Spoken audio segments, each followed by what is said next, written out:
and everybody is on channel, and everybody's voice is here. We're just jumping right in tonight. No waiting screens.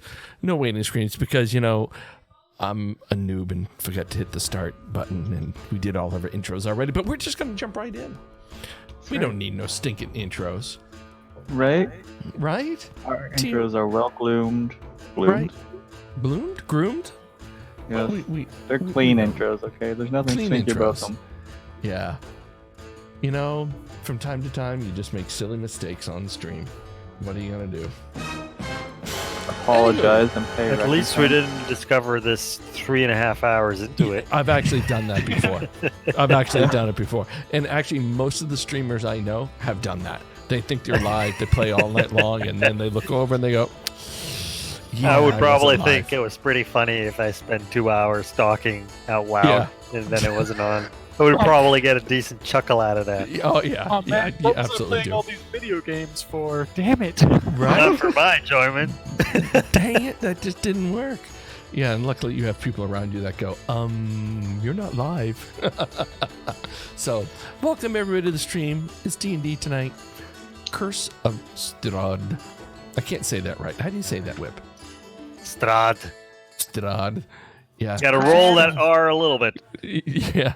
Episode 1, Curse of Strahd. Or how they say it in Strahd's domain. Yeah. Why did you do that? Because now I'm afraid. My hair just stood up on my neck. Not good. Not good. It's alright, I'll help you out. We're going to Strahd. Strahd. That's it. I was gonna say full on anglicize it. Just Strahd. Or it's What's up, Straw Strahd? HD. Why are you mad? Like, that's a good thing. Maybe it's Straw 4K. Right? Now I told that boy Strahd right there. Son, Straw. you gotta lighten up. Son, So, what's you know, that? So if we get into a big debate with the prince or with people from that city, is it like a Stradman argument? Nice. Strahdman argument, yeah. Yeah, that's right. That's exactly. All right, let's get real. We're getting real. I'm nervous. I'm nervous. What is happening? Nervous. Oh, So, You guys, last time, should we do a quick recap? describe to me what you did, what you saw last time. So, last time, at the end of stream, as we were closing out, we left the Duke's dinner, which I must say was awesome. The brie and the caviar that went around, I must say, was most acceptable. I was a fan of the vegetable. The vegetables, soup. I yes. thought that was possibly. But the Shovel fish for your soup- mouth? The fish bisque, probably you weren't a fan of. No. I think they had the wherewithal not to serve fish. Yeah, on the generally speaking. RSVP, it didn't say chicken, fish, beef, just chicken and beef. He's a duke. He understands the niceties of politics. Okay. I understand. So we left the dinner feeling quite full of ourselves, quite relaxed. We had completed returning the his daughter to him, Charmin. Not Charmin, that's not her name. Charwin. Sherwin. Um, You had a and couple of wines. we did. We had some wine, some Sherman, mead, tell me. right, some port to finish off the night. And walking back to our inn that we were staying in, we ran into a band of gypsies, and they were by the fire, and they attracted our attention, and we went over to talk to Stanimir, and he told us a tale. And what he did is he told us about a prince that they found wounded as they were gypsying, and he gypsying. It's a verb. It's a verb. To gypsy. Yes. To Of gypsy. course. It is. It's verb. And so what they did was they took this wounded prince and nursed him back to health. And in the vision, we saw him on his horse. We saw his helmet that was a winged helmet that he had. And we also saw the tree in the shape of a fist and almost a skeletal fist in the vision. And so I think all of us were really, really attracted to this vision of the fire. And I know that my character, Dira, was very, very drawn to what was happening in the vision. And so they healed this print, and now he's cursed. And what they're asking for us to do is go with them to talk to Madame Eva, who has all the answers. And Stanimir grabbed my robes and said, "You must come with us. You are the one." And that really was unsettling to Dira to be called out in as an individual like that. He didn't care for that and really did some thinking about that. And so that's kind of where we left it. They were asking, "Would you join us? Would you join us?" One of the ladies in there was like, "Don't worry about him. He tells the story to everybody." But I think all the characters really kind of identified with this. So, Tio, is there anything I missed? Anything you'd like to add? No, that pretty much sums it up nicely. We did have a little side adventure in retrieving the corpse of poor Sir Barristan Selmy, Sir Bartholomew, or Sir Ebert Guthridge. Sir Bradford. Sir Bradford. There we go. I would have gotten there eventually. So, what name did you chisel on that tombstone you made? I just left it as Sir. Sir. Here lies, sir. Sir. And go ahead, Tio. Yeah, sorry. So, but apart from that, yeah, we did some schmoozing with the upper class. Had a brief lesson in cutlery. We did have a brief listen. 7 Chris. pieces of cutlery was way too many for Minorim. Yeah, and we had also heard that these gypsies were running into some problem, but they didn't seem to be the only.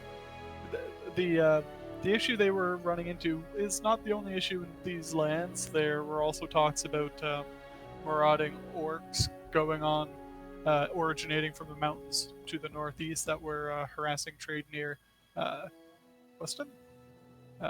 Is it Westham? Newsham. I need Some kind of ham. Property. Newsham. As well, there were werewolves harassing that town. There were also a string of murders happening in a port city a little bit farther away, as I understand. Rimsport. But when we heard the story about from Stanimir and we saw the image in the flame, I think we all kind of connected with that terror we felt as that weird abyssal tree that had spawned the golden apple had retracted into the earth. Well, maybe now it's come out in this land that we're hearing about, or maybe this is just another appendage from that same dark beast. But certainly Tim Grom is shook, and he's interested in getting to the bottom of that. Yep.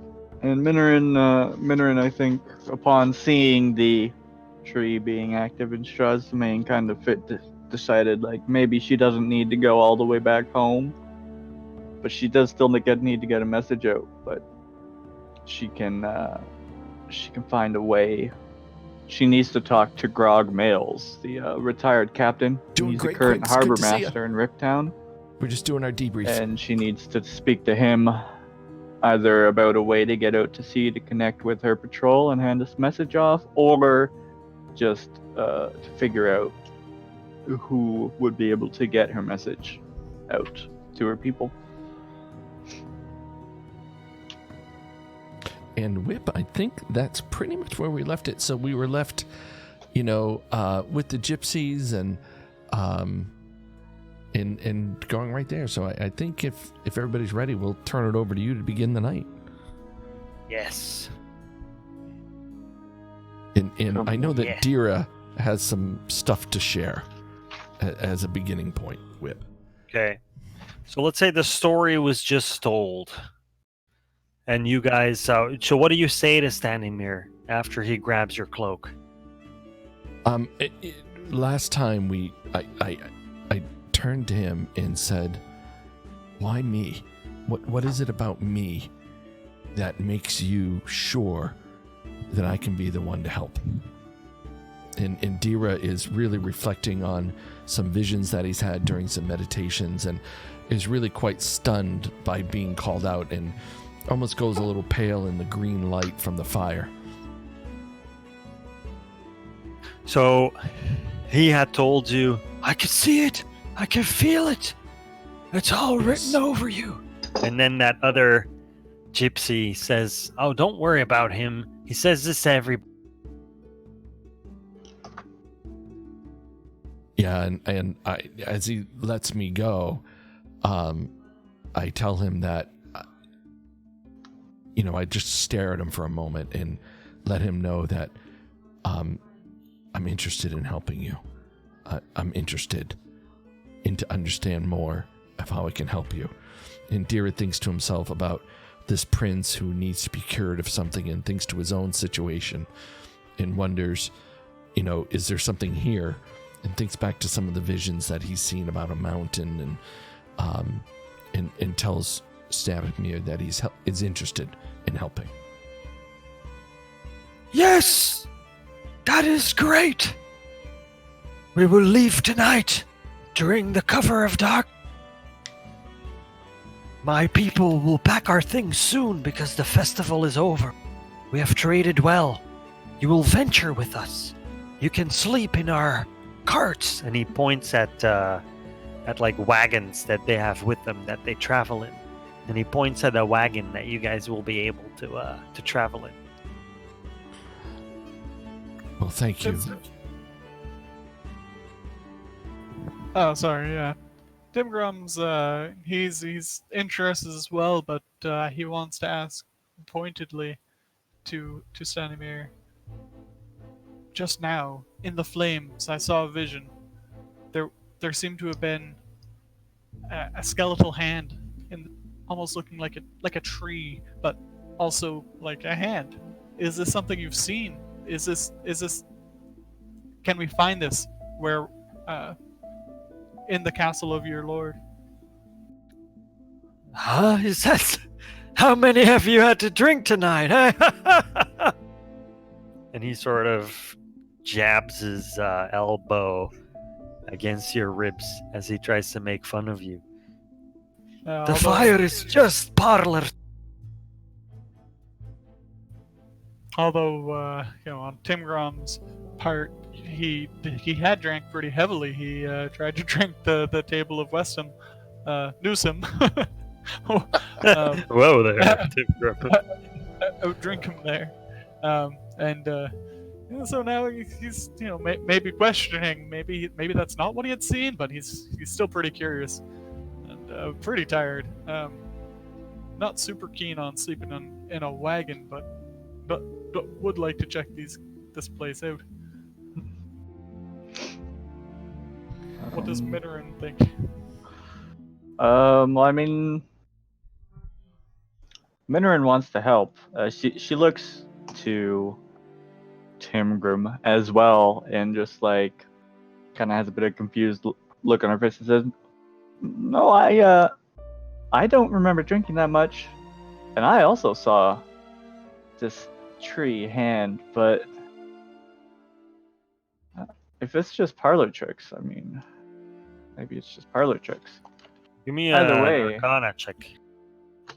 Me? Yeah. Oh boy, this is what I'm good at.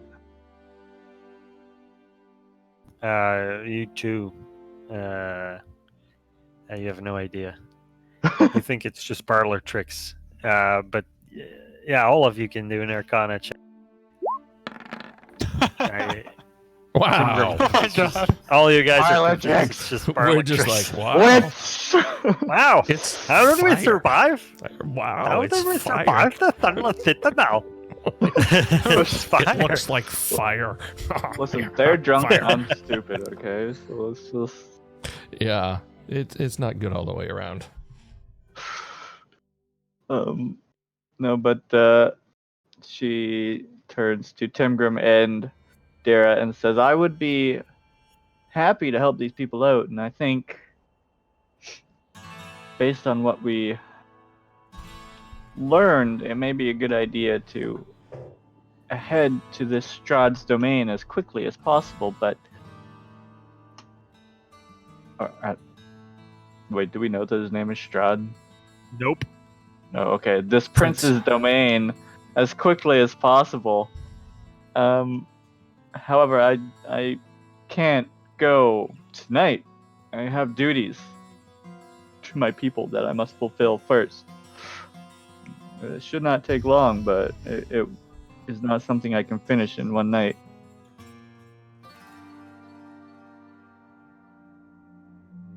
Okay. So you're saying you can't leave tonight? Yeah, that's it. Oh, he says, but we must venture back. We must leave tonight.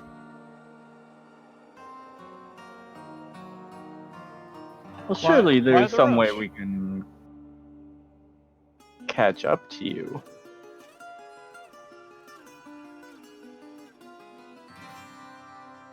And he looks at Deer and he says, But you will come. I cannot venture alone. I must be with these friends. Aw, Pyrrha. And Dira really looks like he has something to talk to Tim Grum and Minorum about. He looks more pensive than he's ever seen before. So maybe we. So I'm gonna ask Stanimir. Perhaps you can give us directions or a map for how to approach your lands.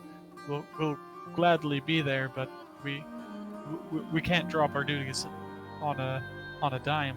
It'll take us a few days to prepare.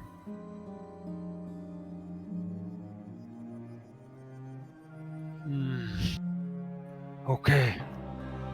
I tell you what, we will venture north as soon as the night is through. But we will camp for a while in the forests of Newsham. Maybe you shall meet us there.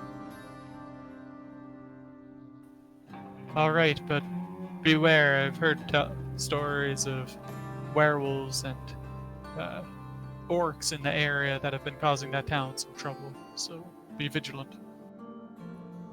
Thank you, stranger. We know how to defend ourselves. and he role plays the swinging of a sword. He looks about 70 years old. You hear something crack in his back, and he goes, "Ah!" Does he look like he's good at swinging a sword? No. Okay. Come now, old Stanimir, leave those strangers alone. We have work to do now. His younger lady friend tells. Don't let this old coot bother you. Well, he was no bother. His story was quite interesting.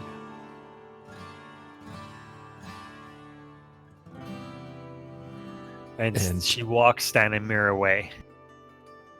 And you can see some of the gypsies starting to take apart a tent.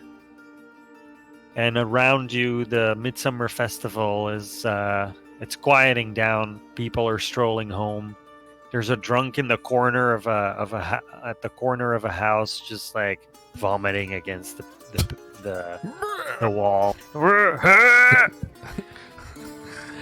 And so Dira, now that they're more or less by themselves, turns to Minirum and Tim Grum and starts to tell them about a vision. And so, Tim Grum and Minirum, I need to let you know that there was something in that vision in the fire that really troubled me. As you remember, I had a vision during one of my meditations, and I saw many, many things in that vision. And I received a letter from my mother upon exiting the Sunless Citadel, begging me to come home. That she was worried because in her meditation, we connected. And in that meditation, she saw the prince. She saw the winged helmet of the prince. And in that fire was the same winged helmet. I'm nervous about going here. I'm nervous about the darkness. But we need to go. But I needed to let you know that I've seen that winged helmet before. And that I think darkness lies ahead for us. That is not a good sign. Do you Oh, think Moody, you're always convinced there's darkness ahead of us. to be Minimum fair, is- with our track record so far, Yeah, he has been right, hasn't he? This one Hmm. I'm sure of. My mother would not have written me and purposely put in her letter that she saw the same winged helmet. There's something going on here. We have to go and figure this out. But I will tell you, darkness lies ahead. perhaps it's connected to the entity we saw owning the tree-like hand And bursting from the earth as well. it could be. In my vision, I don't know what we're going to find, but I'll tell you before we get there that I saw a mountain peak. I saw a monastery. I saw a stag. And at the end of my meditation, 1,000 people cried out my name. That has never happened before in one of my meditations. I've always had trouble meditating. And there's always been a level of darkness. But in this vision, I saw things that I just saw in the fire, and my mother also saw in her meditations. These things are connected, and I just needed to let you know that before we went here. I'm nervous. Worry not. We'll see this evil put to rest. You should be. You should be. Oh. What could possibly stand in our way? I mean, you've seen Tim Grimm in action. What could possibly stand in our way? And the DM chuckles. Yeah, that's just Minoran's overconfidence in heroes, I think. Yeah. Says, You know, we have justice and light on our side. If darkness stands in our way, then, Dira, I assure you that we shall vanquish it. Sadira feels mildly better at his friend's reassurance, looking at their new armor and noticing that they look right, looks great. Feels mildly better, but still deeply, deeply troubled by his vision that happened a couple days ago now. The letter by his mother and this vision in the fire, they're somehow connected, and he's deeply troubled. But feels better that he's revealed this to his party mates.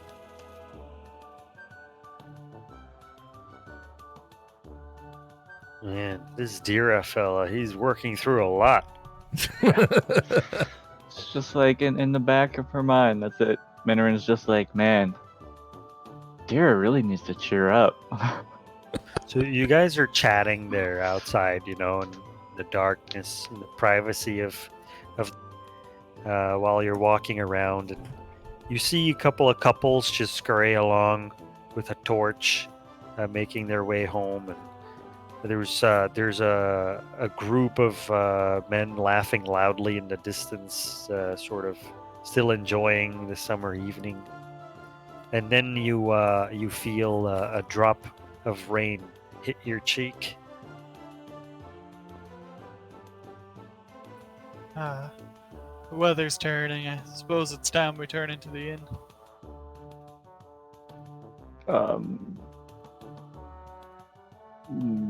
Minoran is gonna just like slow down on the way back in. She's Okay. gonna look to Tim Grimm and I guess she'd know about rain. So yeah, she's just like purposely going slower now back to the inn. Tira, you notice that Minoran is slowing down. It turns to Minoram. Dira, Minoram, it's rain. It happens all the time up here. It's just water. Oh, I know. All right, It's come not on. just water. It's water. Oh, okay. It's- Well, a it's liquid even light. better experienced when you move faster through it. Try it. Silly Dira. It's better if you stand still and let it soak through your entire body. Have you ever tried it? I Tell you have what. been to the surface while it was raining. I got in trouble for it, but I was up there.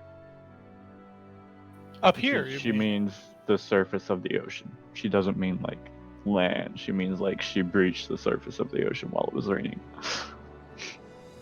Oh. Minimum. Let's go. Little hustle here. She does eventually make her way back, but like, yeah, you definitely would have to like hurry along. You're not going to convince her to give up one of her only opportunities to get covered in water.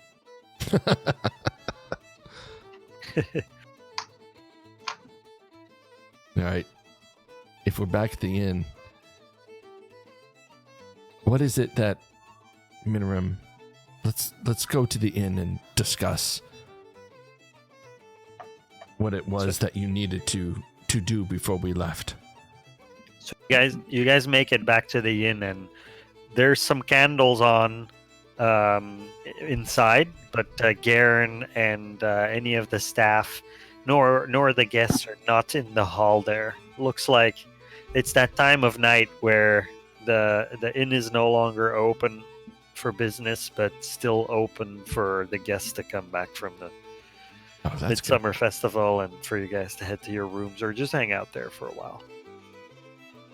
And Dira turns to Minoram and says, "Are you coming in, Minoram? I have some questions." Just a minute, and she does like a few more spins in the rain before just like putting her It's hands down. time to come in, Minoram. I was really concerned when Dara had suggested it's much better to experience by moving quickly through it. That Minoran was just going to start running in circles. Like I'd seen it in my head and everything. Yeah. You know, she would totally do that. I would like to retcon and say that that's exactly what she started doing. She just looks at Dara like, you know what? You have an excellent point. And just hands out to her sides, palms open, just starts sprinting around like, like airplane, like you do when you're pretending to be an airplane. And she's just running through in circles that just get steadily larger and then smaller. And Yeah. but she Come does inside. one last spin faster than all the other spins, and she stops in front of the door and then comes inside. Thank God, Minoram, that you were inside. Yes, was yes, I'm inside. Would you stop pestering my mind? Come, sit down. Minoram, what was it that you needed to do that we couldn't leave tonight with Stanimir? She says I need to report to the clerics back in my my home, back at the Grand Temple. If I don't report to them on my findings here, and something happens to me while we're pursuing the rest of this prince's story and finding out what is going on with the hand, then they may never find a way or discover what's at the root of the withering. So I think it's important that they know what happened here. It may give them a clue needed in order to cure the withering. And how do you plan on letting them know what has transpired? At that point, I'm going to like reach into my inner clothes, like pull out a letter that I've written, and just show it to them and be like, I wrote this letter, a report. I think I said last time that I like got Timgrim to help me with the details. Yeah. I think, yeah. And I'd say, I wrote this report, and it is my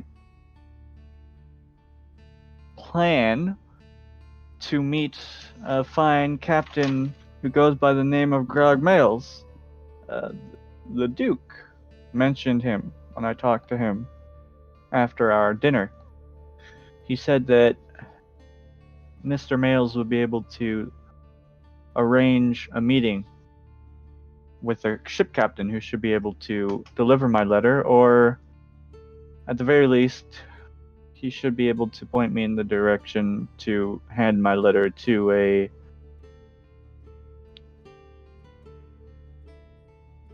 person who is capable of delivering it. And where is this person? Mr. Grog Males? He's the harbor master in Riptown.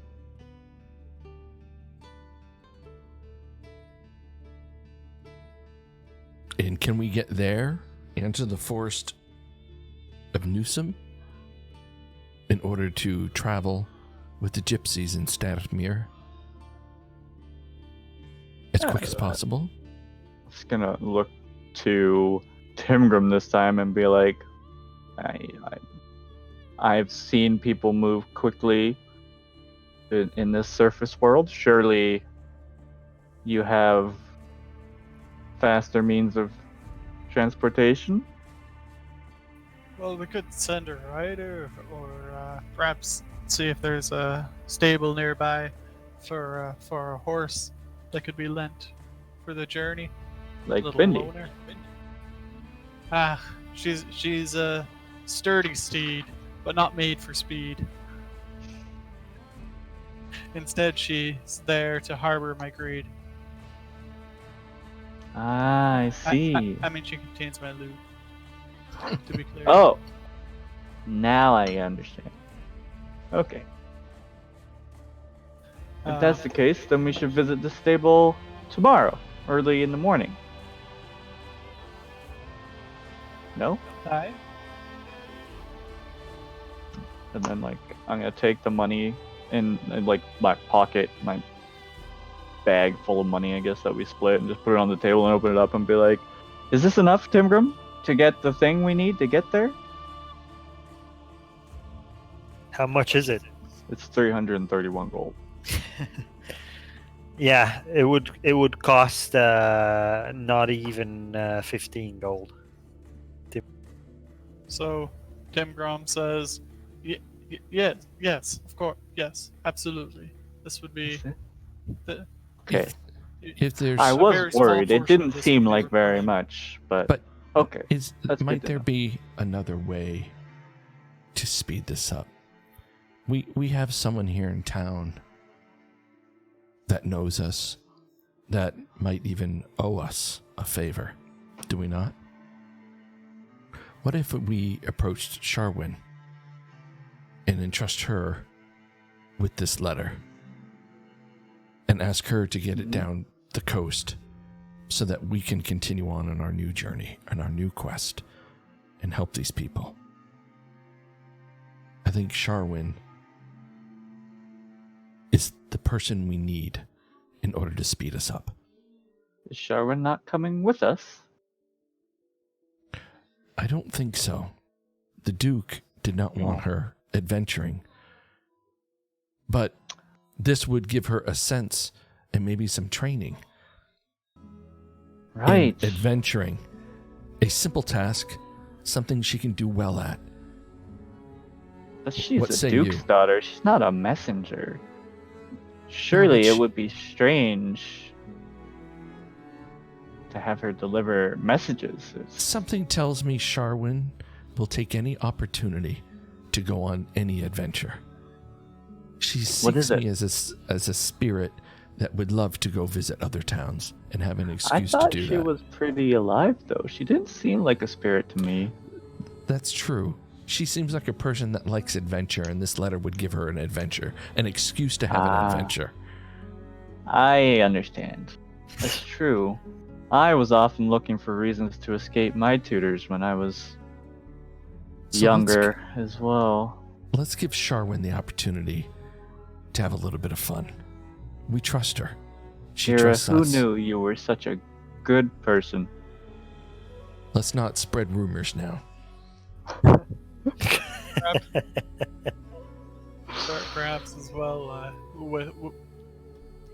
with us requesting her aid in this, might her father might take kinder on the opportunity, since he does he paid us for our help, but yeah, we kind of got a connection going on now. So if she runs a little errand for us, which is really just going to another town within his dukedom, as I understood, should be okay. Speaking with one of the people that reports to him as well, if I remember. Yes. Yeah, the harbor master, I think, is actually reports to him. So That's true.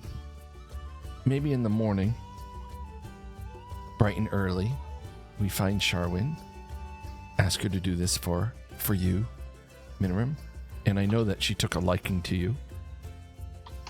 And then we head out for the forest of Newsom. Well, I mean, I don't know if she likes me. We certainly have an accord. But... No, okay. This sounds good to me. Then, let us not waste precious hours of night. Let's head to bed. Catch some sleep and awake with the dawn, which is, I must say, a lot more vibrant on the surface. Truly, I didn't get to experience it much inside the, what do you call it again? Dungeon? The dank, dark, horrible, awful smelling place. Well, they don't call it the Sunful Citadel, you know. Are you sure you're not a poet, Simgrim? All right. Dira pushes back from the table, says goodnight to his party members, and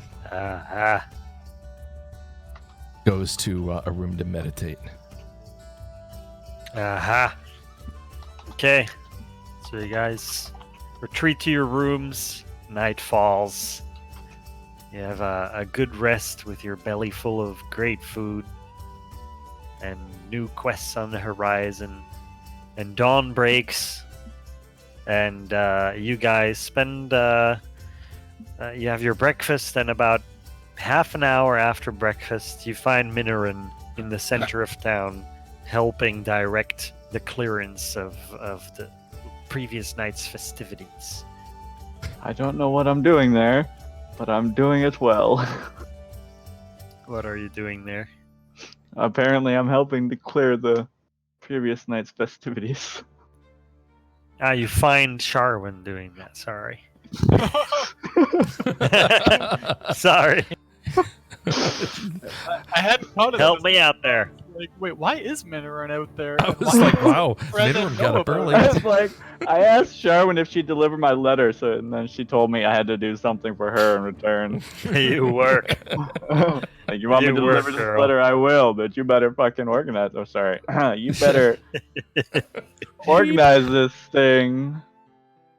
Yeah, you find Sharwin directing the clearing of the last night's festivities. Mm-hmm. Okay. And I'm gonna go up to her, and I'll start the conversation with like the whole small chat thing. Like, Sharwin, the festivities were wonderful. You know, how are you feeling today? You look like you're hard at work already. She says, "Oh, how wonderful to see you. I hope you like the food." Yes, it was delicious. I'm so pleased that you were able to accommodate my dietary needs. Yeah, I saw you struggle with the spoon there. I'm glad you were able to work it out. Honestly, we don't really have those where I'm from, so it was quite strange. But yes, I'm glad that through the help of my companions, I was able to tackle that beast, and I learned something new. So Ah, yes. it's a small thing. I wish there was more I could do. Now that you mention it, I spoke to your father after the dinner about one Sir Grog Males. As I recall, he's a salty old dog. I haven't met one of those yet, but I am certain that they're an interesting species. However, he's a retired captain, current harbor master in Riptown, and I was told that he would be able to get this letter, and I pulled the letter out and show her, of a report of what happened in the Sunless Citadel to my people, the Chitons, and specifically the High Cleric and just Whip. I don't actually know the name of the High Cleric that sent me on this mission. Like, I don't think we ever actually discussed what his name was. No, you just make it up. Okay, I could do that. The High Cleric. Let me just real quick look at Triton names here. I'll just pick a real nice Mixford. one. The High Cleric Jimus Vuvaxathos. Jimis Sriracha sauce? What? Jimus. It's Oh. JH, so it might be like Jimus or something. But yeah, so I'll write that for you here. Whip. Jimus. Himas. Hummus. It's pronounced Himas Fufaxathos. Jimus Vuvaxathos. And Okay. that's what I say. Wow, how do I spell that? I say, so H I G H, then cleric C L E. And you don't realize it, but you're pronouncing pronunciations that don't exist in comp. And she's just scribbling something down. And she It's goes, like, "Is it like that?" Like, maybe And she I'll- wrote, "Grimace mad at the sauce." let me do you know primordial, No, celestial? no. I don't know how it is in common. I'll do my best, and then I'll just like. Why don't you write it down and I'll see what I can do. So you're saying I bring it to the harbor master, and where does he bring it?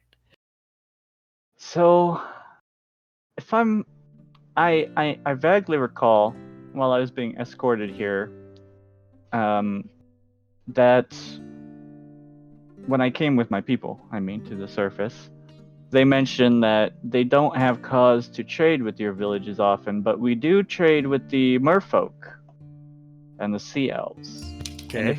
if he knows of one of their settlements, and then I'll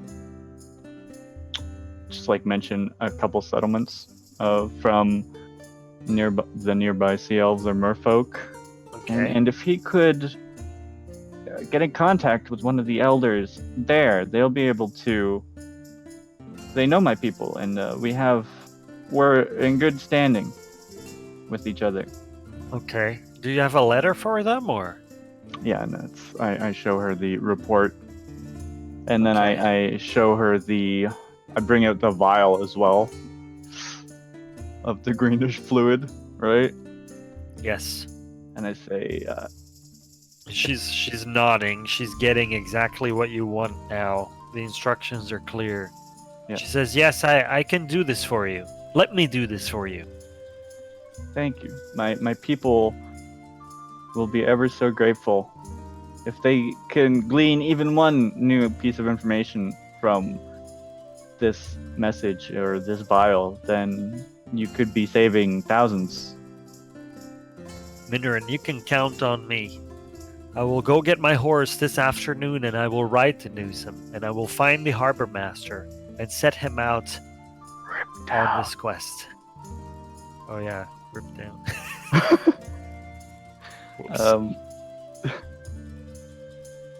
All of a sudden, Sharwin comes with you. Yeah. So, Minoran is just like very thankful. She just like takes her hand into both of hers, just looks her in the eye and says, "Thank you. I am so happy to have met you. I thought that I had surely been punished by Persona when I was trapped within that That could dungeon, probably but be I only can one tell person now who just that showed up. she merely was sending me where I needed to be in order to meet you fine people that would allow me Minoran, to complete my mission and gain the content." I wouldn't worry, she says, and she hugs you and she says, I am sure Persona has a great destiny set out for you. I feel it. And she makes you feel really good about Hey, Wesson, By Yeah, saying that's that, exactly really what Minoran it's wanted to great hear. see you. She's just like tears coming down her Um, eyes. Like You can actually That's how happy she is. you can actually influence the game at the store.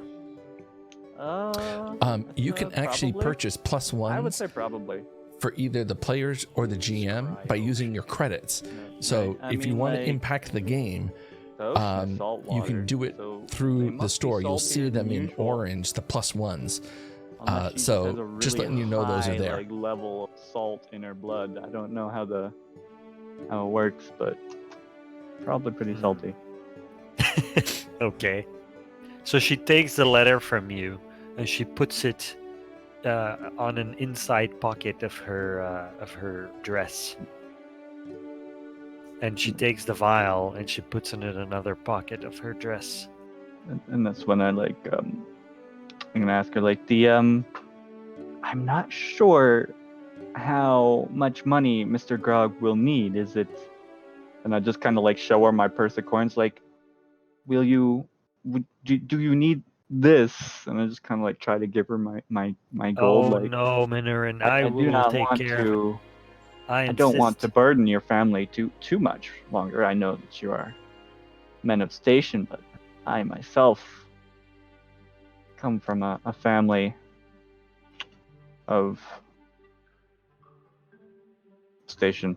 with station. I don't know, man. I lost the words for that one. A family She insists that you do not pay a single dime for this. Thank you. Interesting approach, Still not sure. Minoran. I know your family is well off, but my dad has more money. It's more like I know you're well off. I'm not trying to say you couldn't afford it. I'm just like, I don't want you to think that I'm not willing to put money towards this endeavor. It's like, I'm willing to invest in this as well. She's much more charming than I am. Okay, guys, let's just understand that one. Alright. So Deer is thankful that Sharwin has agreed to take the letter Okay. and is feeling anxious and turns to Timgrim and Minoram and says, "Are we ready to go?" Before we leave, like before she sets off to do that, I'm gonna take out like my my holy symbol, and I'm just gonna like put it around Sharwin's neck as well, and be like a parting gift. Like I can make more holy symbols for myself, but this is a for your safety, and as thanks and as a bond between us. Stay safe, and I'll see you again. And the holy symbol, is it a trident or is it 3 waves? It's it's the symbol of persona, but it's not a trident because Then it's the waves one. yeah, it's the waves. Okay. Oh, she says, this is pretty. Thank you. It is a symbol of my goddess persona, and I hope she goes with you, as my thoughts do. Boom. I said boom, not she didn't say boom. Boom. Boom. That's it. Just drop it right there, man. Don't worry, guys. I'll come back. I'll have a Charbon wife. It'll be great. No, it's great. All right. I think She's Ron beaming. thanks her as well before we leave. She hugs the master dwarf. Mhm. And Dira bows, my lady. She curtsies. And God, Dira Moody, turns why do you to- have to be so formal all the time? She's our friend. Shake her hand at least. She is a duke's daughter, and I will bow to her. My mother taught me how to behave around nobles. Oh, okay. Okay, this minute not wanting to get into it. She just rolls her eyes like, I'm Oh, ceremony Moody. up with our best friend. Oh, whatever, man. Okay, So, you guys good to go? yep, Dira turns to Timgrim and Minrim and says, "We need to go. We need to get to Stanimir and the gypsies. We need to leave." And they can see the anxiousness in his eyes and that he wants to move forward in this adventure. To discover why, in 3 places, he's received images about this winged helmet. Okay. Tim Grom, meanwhile, is thinking towards. We're meeting the gypsies outside Newsom, and he's wondering if he'll see any more information about the werewolves that had set upon the town. So, if you guys, you can travel at a normal pace, which is everything you've done. You can do 3 miles an hour or 24 miles a day. If you go fast, you can do 4 miles an hour and 30 miles a day. If you go slow, you can do 2 miles an hour, 18 miles a day. If you go fast, there's a penalty to your perception scores. If you go slow, you're able to use stealth. So in this scenario, if you go fast, you may be able to catch up with the caravan. If you go Right. normal, you'll have to meet them somewhere in the forest by the time it's evening. So, 2 things. we were talking about going to the stables, right? We So- were talking about that if we needed to rent a horse to get to Riptown. Right. But But we still want to rent. We could still rent horses to catch up to the gypsy. They have That's true. the gypsies faster, right? So And just as a point of Minoran casts Mage Armor again since it's been over 8 hours. Minoran is just Sorry. so Dira. versatile, man. Dira does, sorry. She's been up to all sorts of nonsense. All kinds of things in the center of town and casting spells she doesn't know. That's it. All right, so let's get horses and let's go. Okay. How We much won't is be that? able to. Well, I will say I'm keeping Bindi with me here. I can ride Bindi too, right? He's Yeah. But is that going to be like? What's the speed like on that? Is Not that great. not great? But are we like beating it for the place up north? Or are we taking horses because it's generally faster anyway? Like, traveling on. Bindi won't be able to run keep up. along a horse. Yeah. Yeah, She's a donkey, so. But And I she's still say we- faster than people, or yeah. I think like traveling with her would be faster than people, but Mhm. it'd be hard put with to match Uh, the horses. Yeah. You guys know the price of a riding horse is about 75 gold. Hmm. To own or rent? To buy a horse. So Minoran is she's. You could tell when she's speaking about going to the stables, like there's this kind of excited glint in her eye, like, yeah, let's catch up with the caravan, but I want to ride a horse. This sounds cool. So she's okay with buying a horse. Mm. So you guys make it to the stables, and there's an older gentleman with a goatee grooming a horse outside.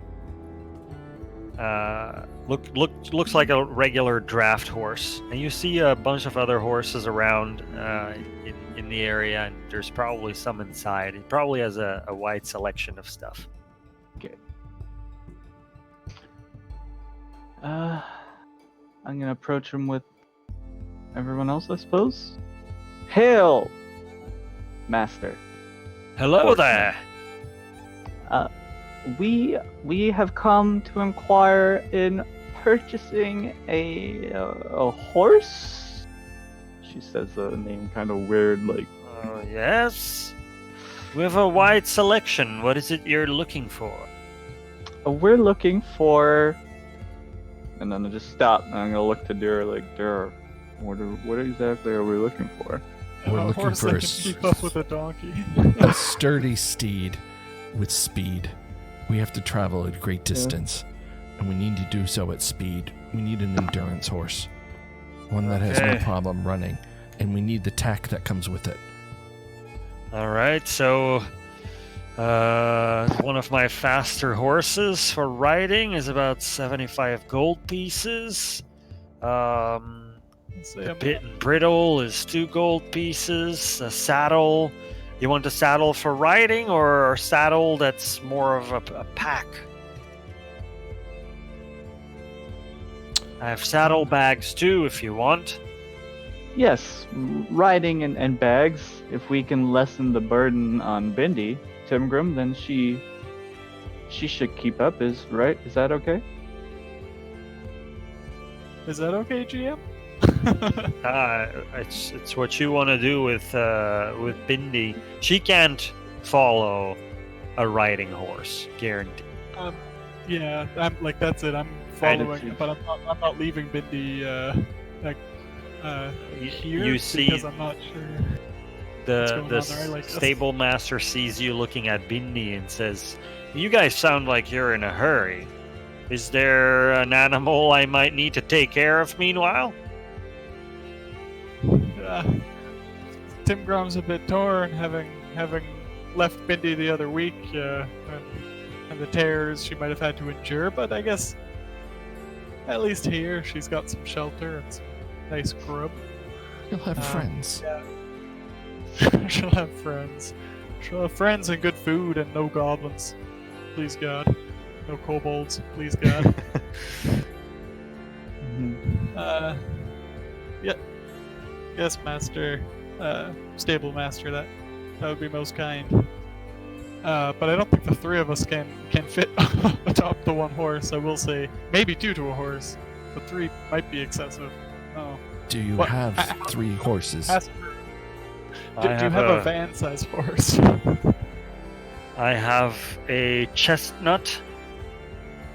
I have a dapple gray. And I have a red roan.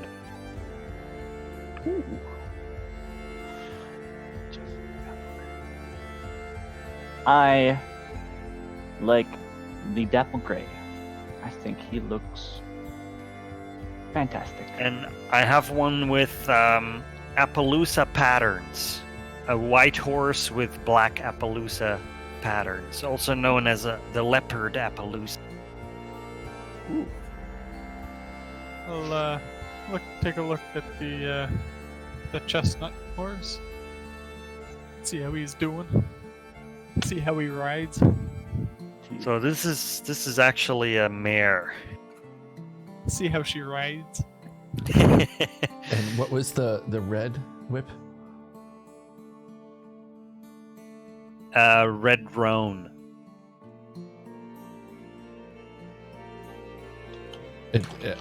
Just a step out here. My youngest rides a Appaloosa, brown and white, and its name is Splatter. Oh yeah, nice. Yeah. Because it Nice. looks like paint splatters. It's a strawberry roan, the red roan. Doesn't look like the fastest horse, but she's gonna get you there. The red roan? Yeah. And the dapple gray is a steed. I gravitate towards the dapple gray because he kind of looks like he would be nice looking under the water. And what was the Appaloosa? What's the Appaloosa look like in terms of speed and? A leopard Appaloosa. The Appaloosa looks probably looks the quickest. That's the one that. So look them up on Google. Yeah, I Dapple just did. gray, Yep. leopard Appaloosa.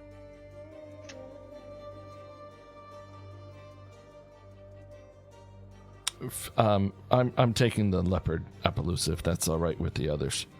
I'm gonna go with the chestnut mare. And I Right. go with the dapple gray. And we got all the tack that we need, right? Saddle, stirrups, bridle. He's in a very good mood because it looks like he's gonna do a great sale today. Yeah. So let me do the math. This stable master is not good at head math.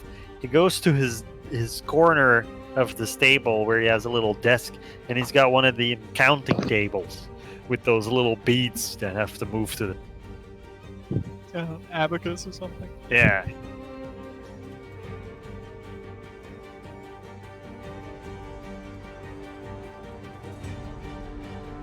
Alright, let me just go ahead here.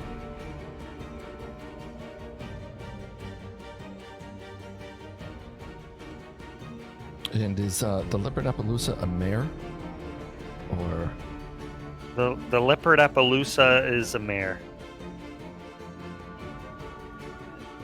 And the steed is the most finicky.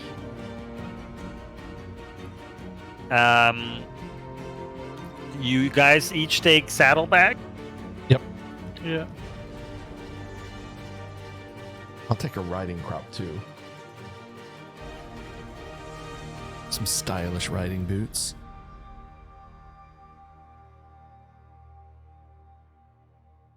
Stabling for a day is 5 silver pieces. How long will Binny be staying? And it's 10 silver to a gold, we said. Or it's 100 silver to a gold. Ah, that would have been in the Excel sheet. I've got it here. Oh yeah, I guess it's 10 silver to a gold. Whew.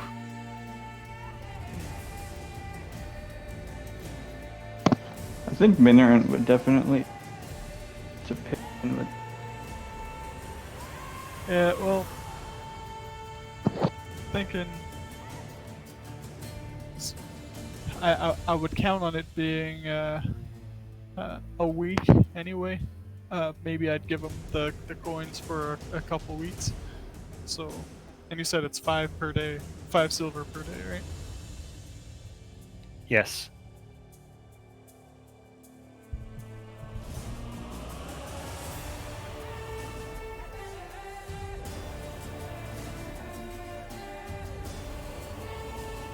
So maybe I'll just give him like 10.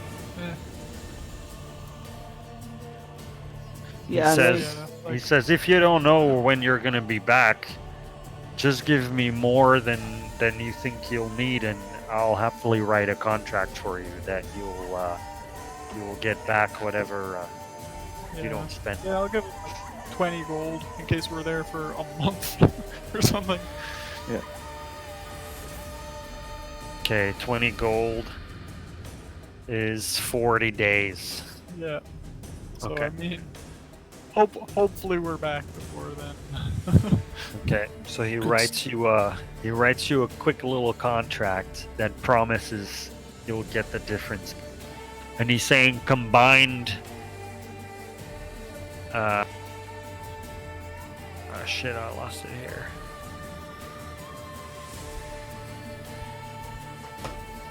The combined price is 225 for 375 gold horses. Well, And then we not gold need horses, but All the tack. the horse stuff, I guess.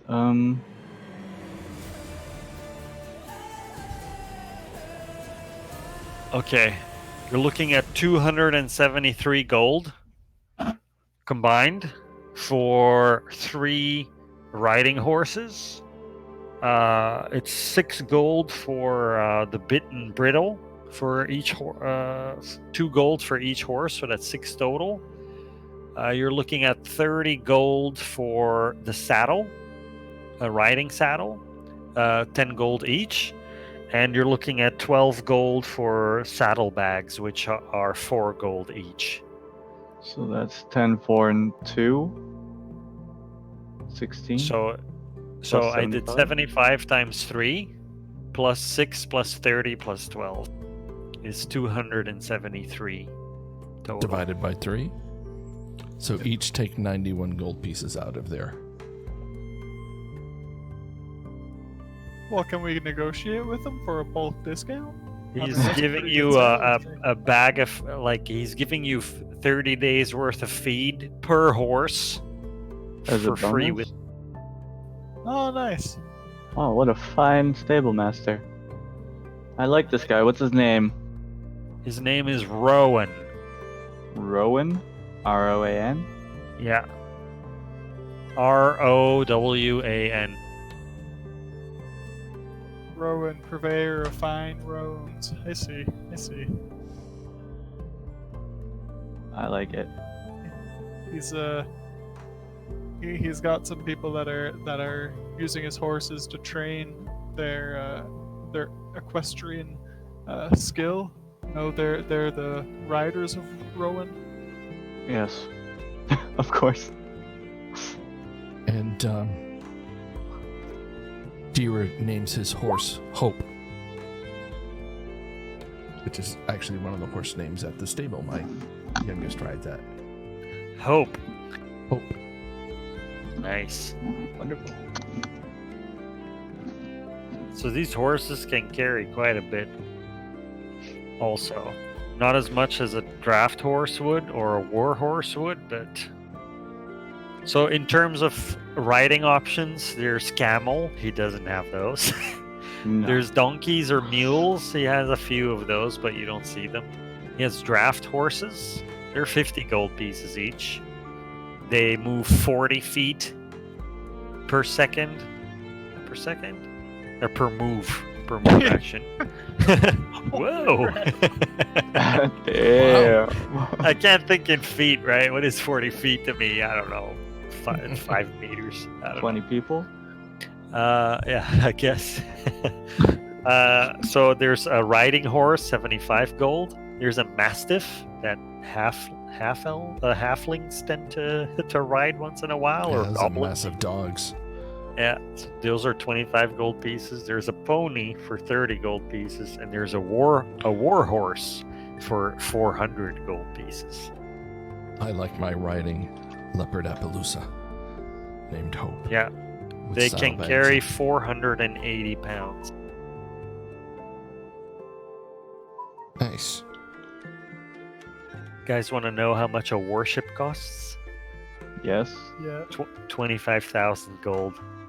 Yeah, a long way to Oh, go for that's not that. so bad. I Long mean, way to go. like, with our dungeon dive. We got like, several hundred between us.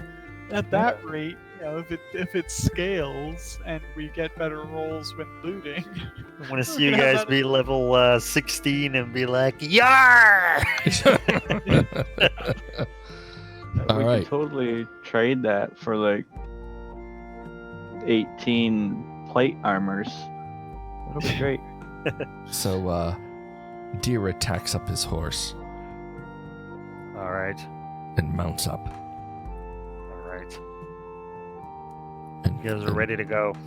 Tim Yes. Grom gives Bindi another pat, kind of soothingly. Explains to her with her eyes, knowingly, staring and whinnying, or whatever it is that donkeys do.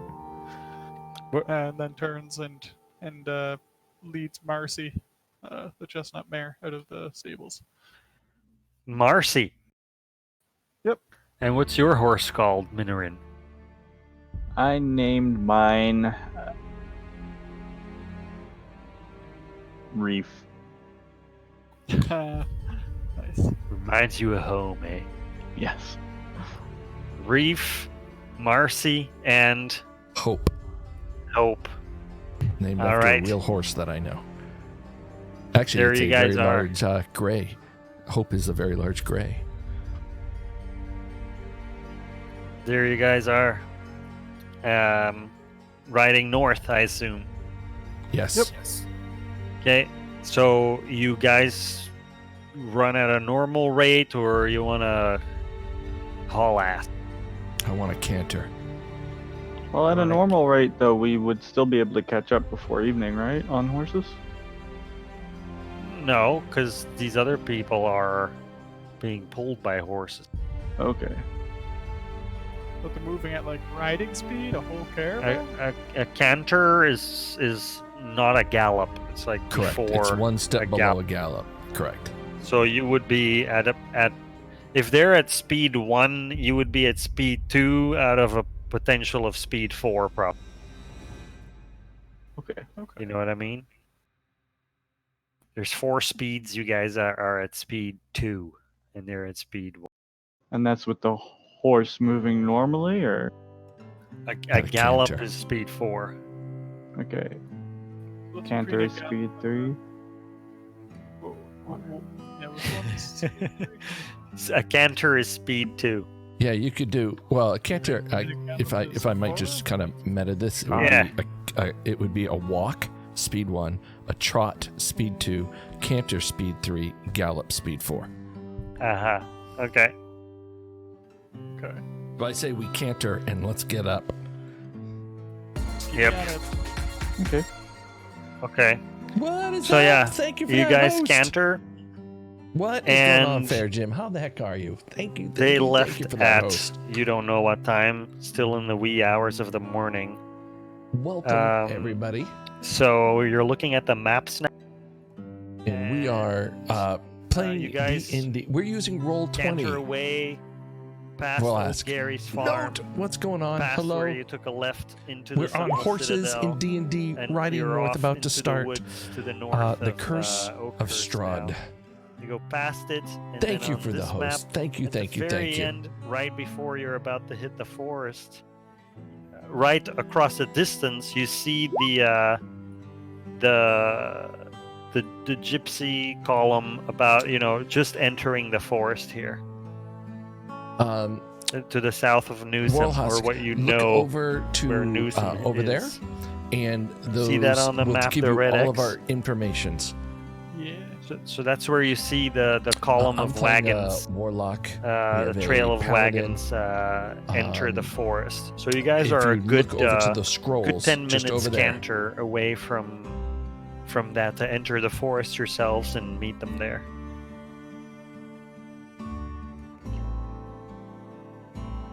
And you it's, guys keep on riding. You enter the forest and you join with the column and the commotion. They take note of you joining them because they hear horses cant. And old Stanimir is on one of the wagons and he's riding one of the wagons. and he says, "Oh, you've come!" And he looks very elated to see Dira again. Yes, Stanimir, we're here. We took care of the business that we needed to. And we're here with you. We're ready to travel to where you need us to travel to help this prince and remove the curse. Okay. So none of the other gypsies look at you or speak with you.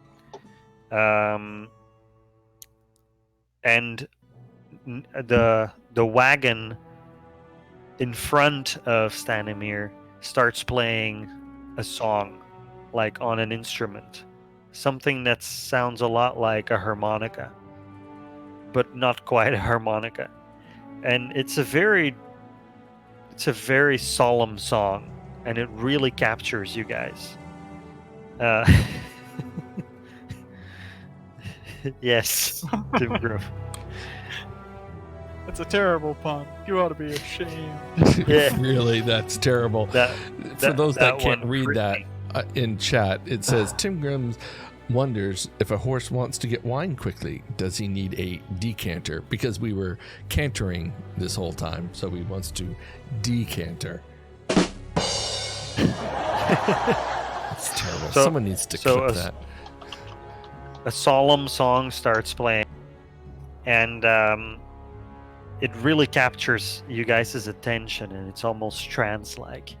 And then another musician joins in, and it's a flute, and it's just the melody. It's a perfect addition to the original harmonica, and it just entrances you guys.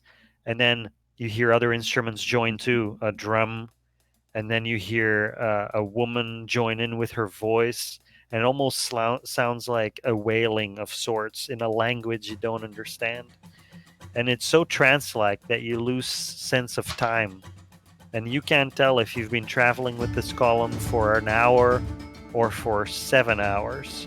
But when you notice next, what is happening is that darkness is around you, and that night has fallen, and you can't really tell how much time has passed. And the trees of the forest that you entered, they were oak trees and birch trees. But now, when you come back to your senses, the forest you're in are pine trees and fir trees, and there's a chill in the air.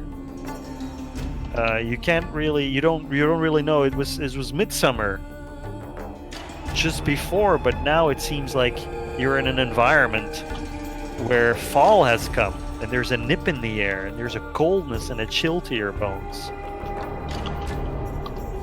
And the road in front of you gradually disappears and is replaced by a twisted, muddy path through the trees. Deep ruts in the earth are evidence of the comings and goings of wagons. And the canopy of mist and branches suddenly give way to black clouds boiling far above. There's a clearing here, next to a river that widens to form a small lake several 100 feet across. And around that lake, there's 5 colorful round tents, each 10 feet in diameter. And they're pitched outside a ring of 4 barrel-topped wagons. It's like the column that you were in joins with an encampment. And in the middle of the encampment, a much larger tent stands near the shore of the lake. Its sagging form lit from within. Near this tent, there are 8 unbridled horses that drink from a nearby river. And the mournful strains of an accordion clash with the singing of several brightly clad figures around the bonfire. The footpath continues beyond this encampment, meandering north between the river and the forest edge. Okay, I guess we maybe lead the horses, seeing where the other horses are taking their drink. Maybe we should lead our horses there, let them rest up a bit, let ourselves hop off and stretch our legs a bit after that wild canter and nap. Yep. I'm just gonna change the map here.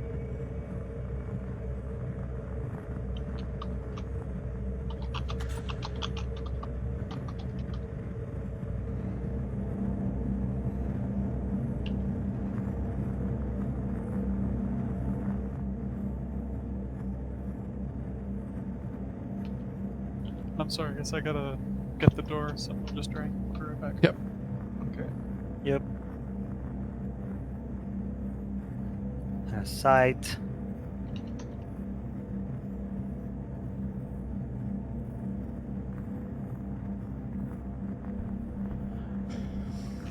Welcome to the stream, everybody. We are just starting Curse of Strahd.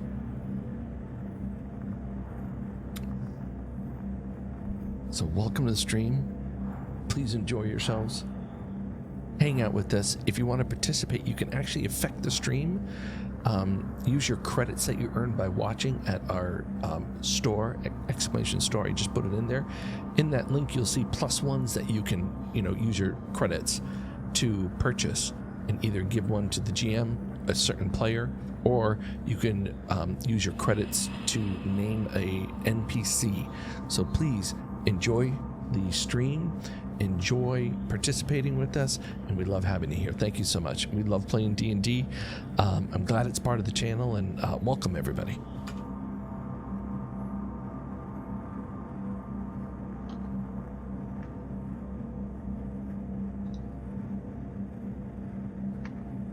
So Deer is a experienced rider and is worried about where they are and how they got here. So you took note of what I said, that the forest seems completely different. You were in an alpine forest, and it seems to be a different season altogether. Yeah. And now, like just hours before, it was summertime and everything was fine. And there's like a creeping fog on the forest floor. It's night now, right? The only thing that's lighting up the place is this bonfire in the middle of the encampment in front of you. And what it lights up in the forest around you, it's like the trees, they're looming over you, encroaching in to the light. And there's something different about this place, Dira. It's like for a moment you feel like there's 1,000 eyes watching you. And it gives you shivers, and you look at your surroundings, and the trees, the roots, they're dark, they're foreboding, they're oppressive. The only thing that's inviting about this forest is the bonfire nearby, with more merrymaking going on. The same type of gypsies you saw before dancing there, playing music. Is Stanimir still here? You don't see Stanimir for now. These people are younger. But you see some other familiar faces from the caravan that you've seen before. Why would I recognize these people? I've never been here before. You recognize them from riding with the caravan. Okay. Just faces you've seen. Who are you people? Where I am I? on the am I still? Are we sleeping? Or am I sleeping, or am I just? You guys come back to your senses after that ride, after being in such a trance for such a long time. You don't know how far you've traveled or where you've come. You assume you're in the forest, south of Newsom, taking a break, but you seem to have traveled longer than that. But I haven't yet come to my senses. I see nothing on my screen. Oh.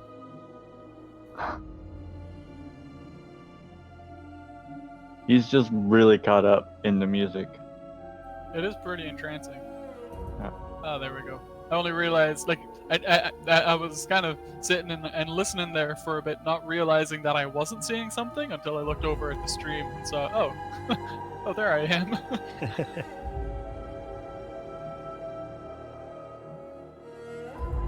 All right. So Minoran might have noticed that the environment changed and it got colder, but she also doesn't know that this is weird. So she's just gonna get off her horse, lead it over to where she normally would. You know, like they've been traveling. I'm sure someone's like pointed out, like, yeah, you can tie your horse up here. This is where you can like chill with us, right? Yep. And then unless anyone says otherwise, I just kind of move to mingle with everyone. Okay.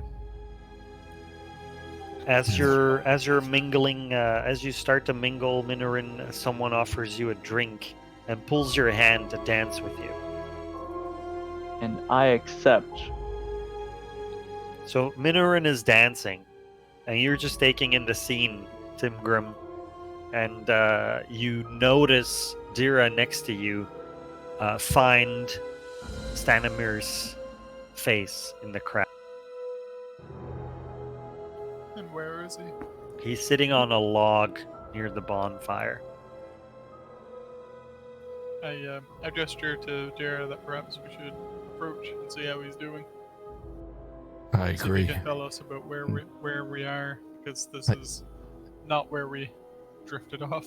Yeah, I tie up Hope and follow Tim Grim in.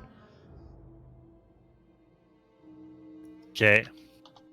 So Stanimir sees you approach, and he lets out a deep sigh. Sit down, my friends. I do.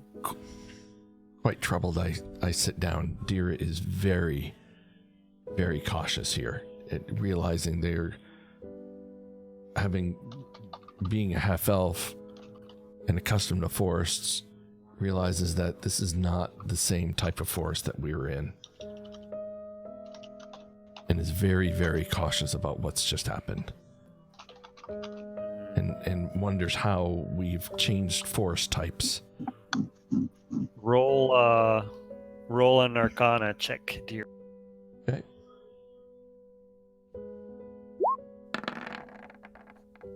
$16. Okay, I'm gonna send you a message on Discord. Okay.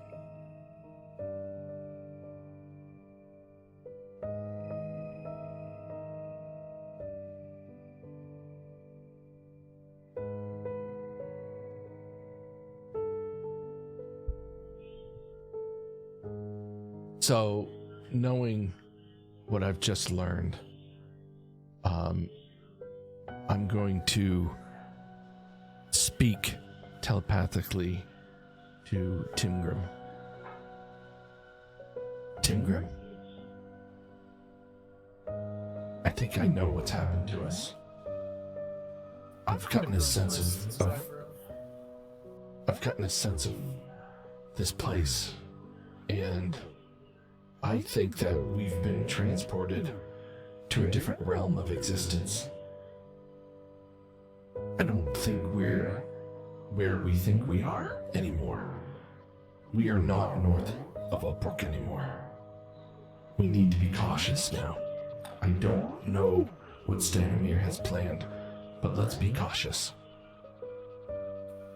And I leave telepathy. Tim Grom quickly feels and does a spot check to see where he had left Shatterspike, making sure it's still in vision. And it is. He nods to Dara and makes his way over to Minoran to see how she's doing and kind of relay information to her, maybe try to discourage her from drinking more, considering some pretty serious trickery going on here. Yeah. I don't think Minoran can actually get drunk. 'Cause I think paladins If it's just are... alcohol. Oh, okay, yeah. Tim Grom doesn't know. Tim Grom's just having a harsh concern. I understand. Maybe this is the Feywild, and now you're bound to this realm. I don't know. I don't even know what that is. But yeah. Okay. So she just kind of like nods to you, like, "Oh, okay. Was this not normal?" kind of thing. Like, is this just kind of assume this is what happens with you people when you travel along the surface? No. Generally, the trees don't change their kind any more than a reef would become a barnacle. Uh, There are many barnacles on the reefs. yes, but you wouldn't swap one for the other. Well, no, that would It's an be entirely silly. A barnacle is a barnacle, and a reef is a reef. Barnacles live within the reefs, or exist. There are barnacles within the reefs. Reefs, I'm assuming. So while these two are discussing the finer intricacies of reef life, Stanimir talks to you, Dira, and says, I am sorry to have fooled you, my friend. But I felt like I had to do something. You see, I have transported you to the land of Barovia. Where is Barovia? And why did you feel that you couldn't tell us before taking us here?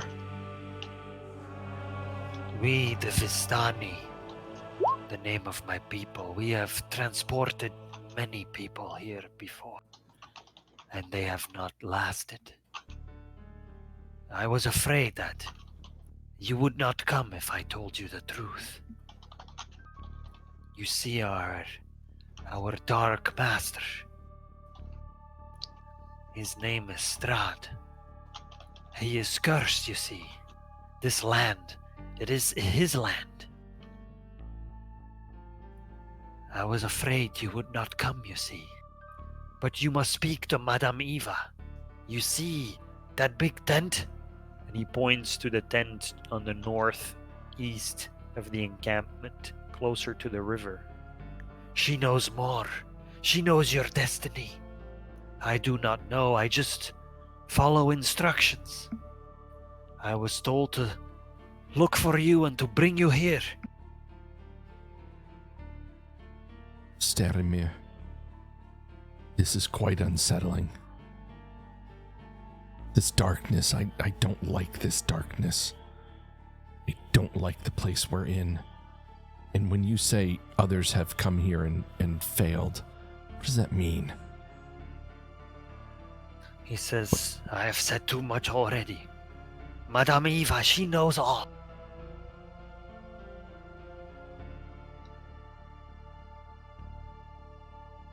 Tungram, please bring Minoran with you. We need to go speak to Madame Eva. I gesture for Minoran to follow and make my way over to the large tent. As you're gesturing, like I take the hand you gesture with, and like start to try and dance with you. with Stanimir? No, with Timgrim, right? Timgrim, Oh. like he's came to talk to me to tell me to be careful what I drink, and then he gestures like, come on, come this way. Except I misinterpret and decide to like take the hand and think that I'm gonna dance with Timgrim. Tim Grom is caught off guard a little bit, blushes, does a little pirouette, kind of ridiculous looking, and then like kind of cracks a smile at Minoran and says, "Come, we must speak to someone." A poet and a dancer, fabulous. And she follows. Okay, so you guys head over to that tent. Yep. Okay, so you guys push away the flap of canvas that is barring the way inside, and as you step inside, you see magic flames casting a reddish glow over the interior of this tent. revealing a low table covered in a black velvet cloth. Glints of light seem to flash from a crystal ball on the table as a hunched figure peers into its depths. As the crone speaks, her voice crackles like dry weeds. At last you have arrived! Crackling laughter bursts like mad lightning from her withered lips. Let me show her token on this ring so I have a slight inclination of what she looks like. I'm a little bit terrified, just gonna say. Minoran is. When you look at her, she is dressed like Vistani, but she does not have the facial features that the others do. The others look like, Romani people. She looks Eastern European, but more northern. You know what I mean? That is terrifying.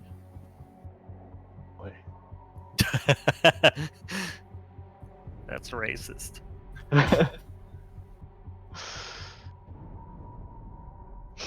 Hey man, they're terrifying people, okay? Have you ever been there? Madam Eva, what do you want of us? Ah, your name is Dira, she says. And Deer is The taken aback the by one her running knowing away this. from his true nature. How do you know this?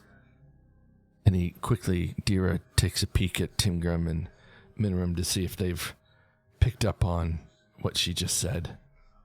And as you're stunned for a moment and you look at your companions, you see Madame Eva light a little bit of incense, and as it starts to smoke, she goes as she inhales it in her nostrils, and then her pupils dilate, and she looks at Timgrim and she says, You dwarf, Timgrim is your name. You are trying to find your destiny and prove yourself to your order, yes? Aye, that is no secret. she says. Oh, that was a little too goblin. My apologies.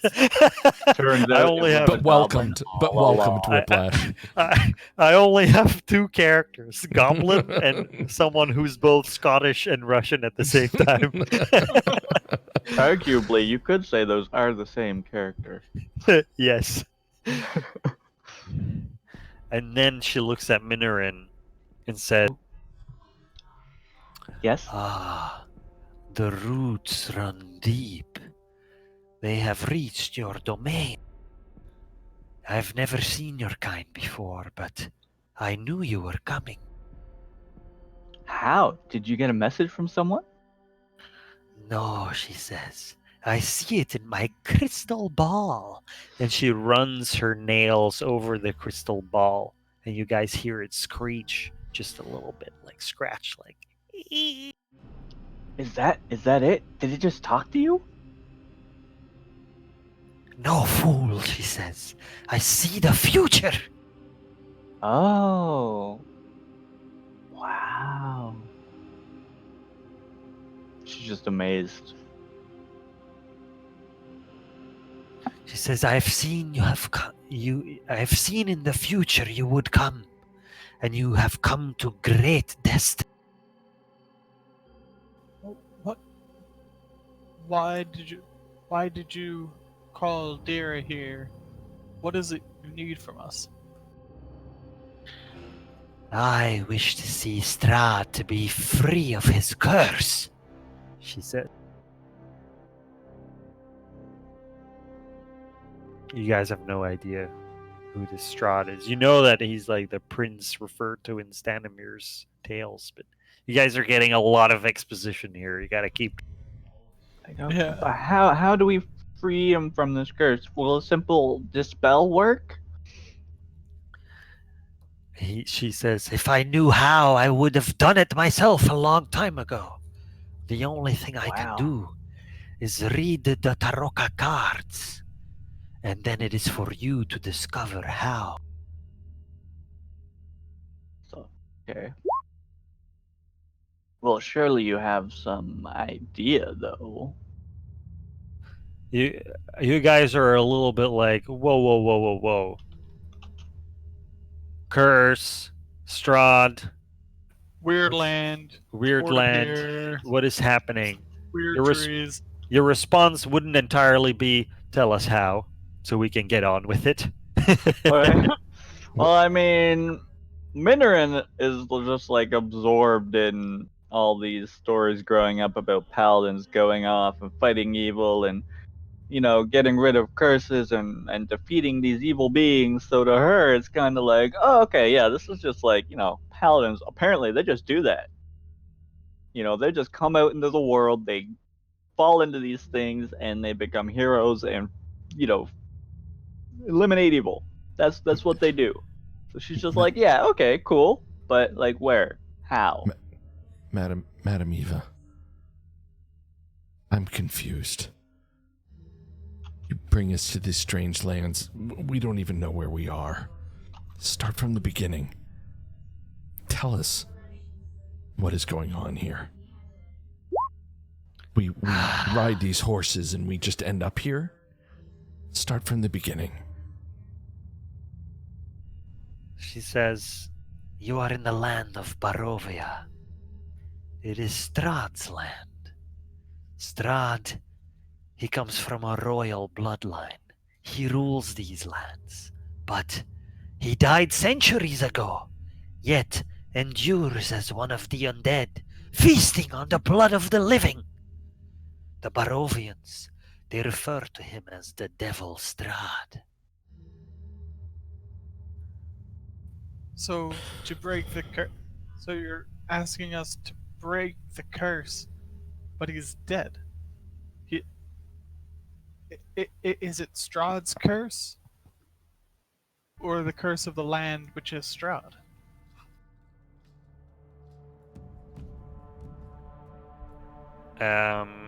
Like, Dimgrum's a little bit confused here because it seems like she wants us to help Strahd, but Strahd's an undead prince that's terrorizing his country. And he's not. He's also kind of out of sorts. She says, I, the DM, now know what you mean to ask. So yeah, she catches on and she says, "I wish to see Strahd be free of his curse, to rest peacefully for eternity, not to roam the land looking for her." Looking for her? What do you Strahd mean? has taken many consorts, but he has known only one true love, a Barovian peasant girl named Tatiana. But she lived hundreds of years ago. We do not know what happened to her, but he looks for her. I know it in my heart.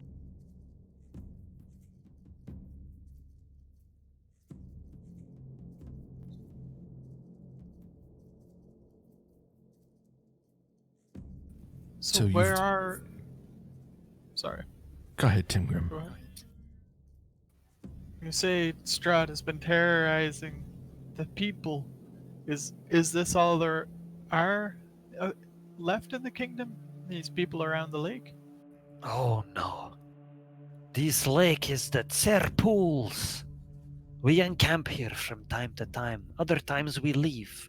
The Vistani, we are the only people capable of leaving Strahd's domain, and he commands us to bring strangers into his land. I do not know what he wants of them. Maybe to test them, maybe to learn more about what is going on outside of his domain. I think it's the sickness in his heart, you see.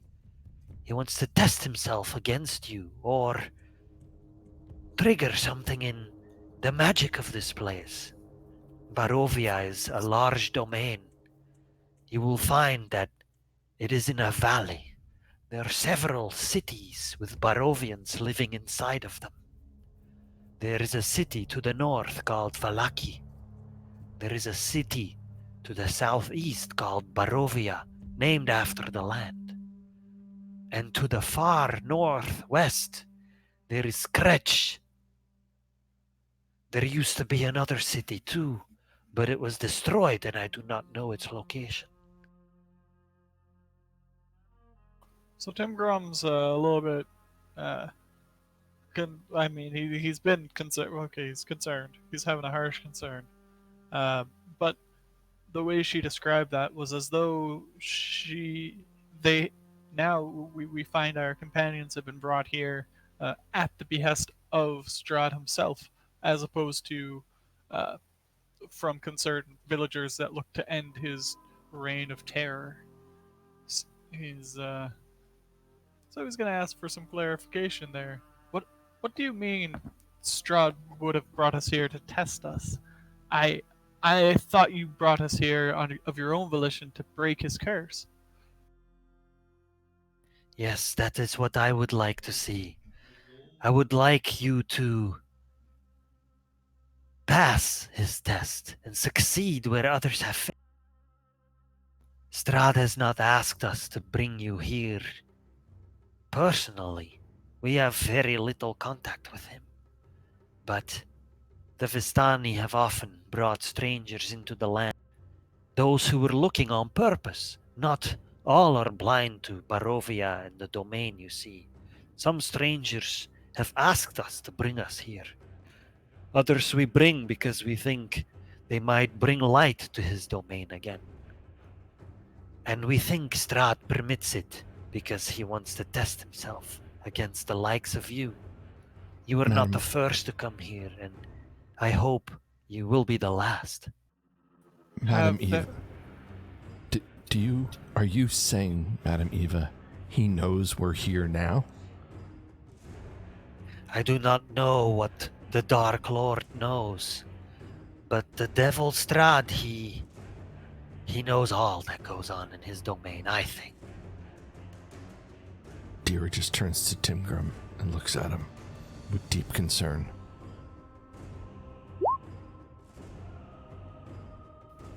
Tim Grom's having a deep concern. He recalls that there were talks about hardships befalling citizens in Newsom, people going missing in the night. He wonders if the gypsies here that were traveling in the area might have been bringing bringing others before our party now. So he'll ask it point blank because he's not particularly tactful. Lately, there have been talks about people missing from a city near where we came from. How many people have been taken from the land recently? Have been brought into Strahd? Oh, I concern myself with the business and dealings of the Vistani. I do not know all that happens in this land. I might have a crystal ball, but it does not tell me everything, you see. And she lets out another crackle, a dry crackle laugh. And she says, but I have heard to the north of Kresk. Even the Kresk had villagers disappear. I have heard those rumors. And I have heard from my Vistani that in Newsom people have disappeared also. Werewolves, I hear. Werewolves. Definitely Strahd's minions. Madam Eva, the task you set us, or Strahd sets us, is incredible. Where should we begin? She says, I can help you find out, but I can give you the keyhole to the secret, but you must find the key. You must find the meaning in the Tarokaridi. And she gestures you over to the black velvet on a little table that she has there. And let me move the map.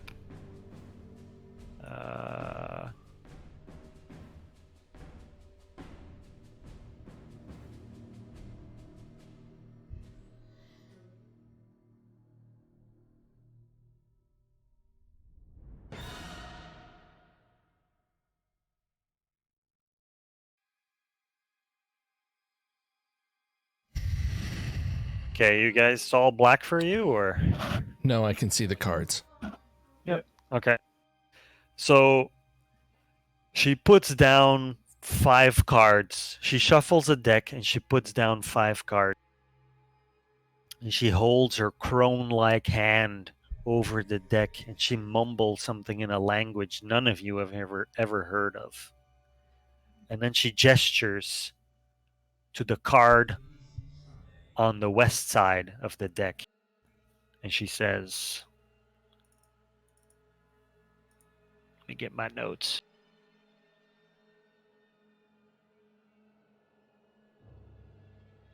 I like the idea of her gesturing to the card and saying, "Hang on." Let me get my notes. Like a little handbook open with their left hand, flipping it with the right. That's oh yeah, that's that one. I mean, you guys better be taking notes because this is the real shit. Gotcha. She says, "This card tells of history. Knowledge of the ancient will help you better understand your enemy." And she flips the card. And she says, "Ah, the wizard. Look for a wizard's tower on a lake. Let the wizard's name and servant guide you to that which you seek."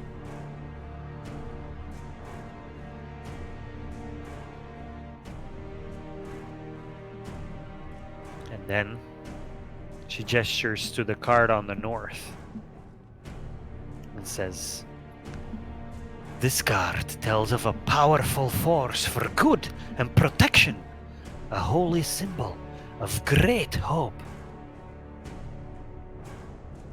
she flips it. She goes, Ah, interesting. The philanthropist. Look to a place where sickness and madness are bred, where children once cried, the treasure still lies still. and then she points at the eastward card.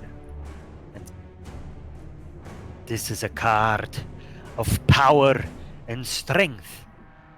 It tells of a weapon of vengeance, a sword of sunlight.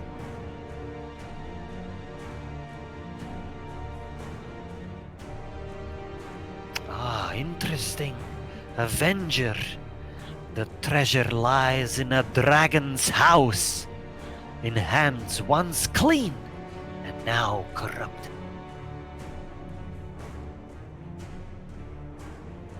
And then she points at the card on the bottom, the south card. And she says, This card sheds light on one who will help you greatly in the battle against darkness. she flips it. And she says, The Broken One. Your greatest ally will be a wizard. His mind is broken, but his spells are strong. and then she points to the card in the middle. And she says, Your enemy is a creature of darkness whose powers are beyond mortality. This card will lead you to him. she flips it and says, The Dark Lord. He lurks in the depths of darkness, in the one place to which he must return. and then she looks towards the side, towards her deck. And you guys see her crystal ball light up with crackling energy and whisper something in a dark language you've never heard before. And she says, Oh, it seems to me destiny has 2 more cards for you. and she looks at you, Dira. She comes closer and she tries to look you in the eyes, and her pupils are still dilated. And she says, and she flips a card and puts it on the deck. It says, Hooded One, I see a faceless god. He awaits you at the end of a long, winding road deep in the mountains. And then she suddenly, with the agility of a youthful person, flips over to Minorin and grabs her by the scruff of her her like what mail plate, chain mail, splint mail, and she says, "You, an Me? evil tree, grows atop a hill of graves where the ancient dead sleep. The ravens can help you find it. Your destiny lies there." And then, Raven? after she says those words, her pupils dilate back to a normal size. And she goes, "Oh, that was intense."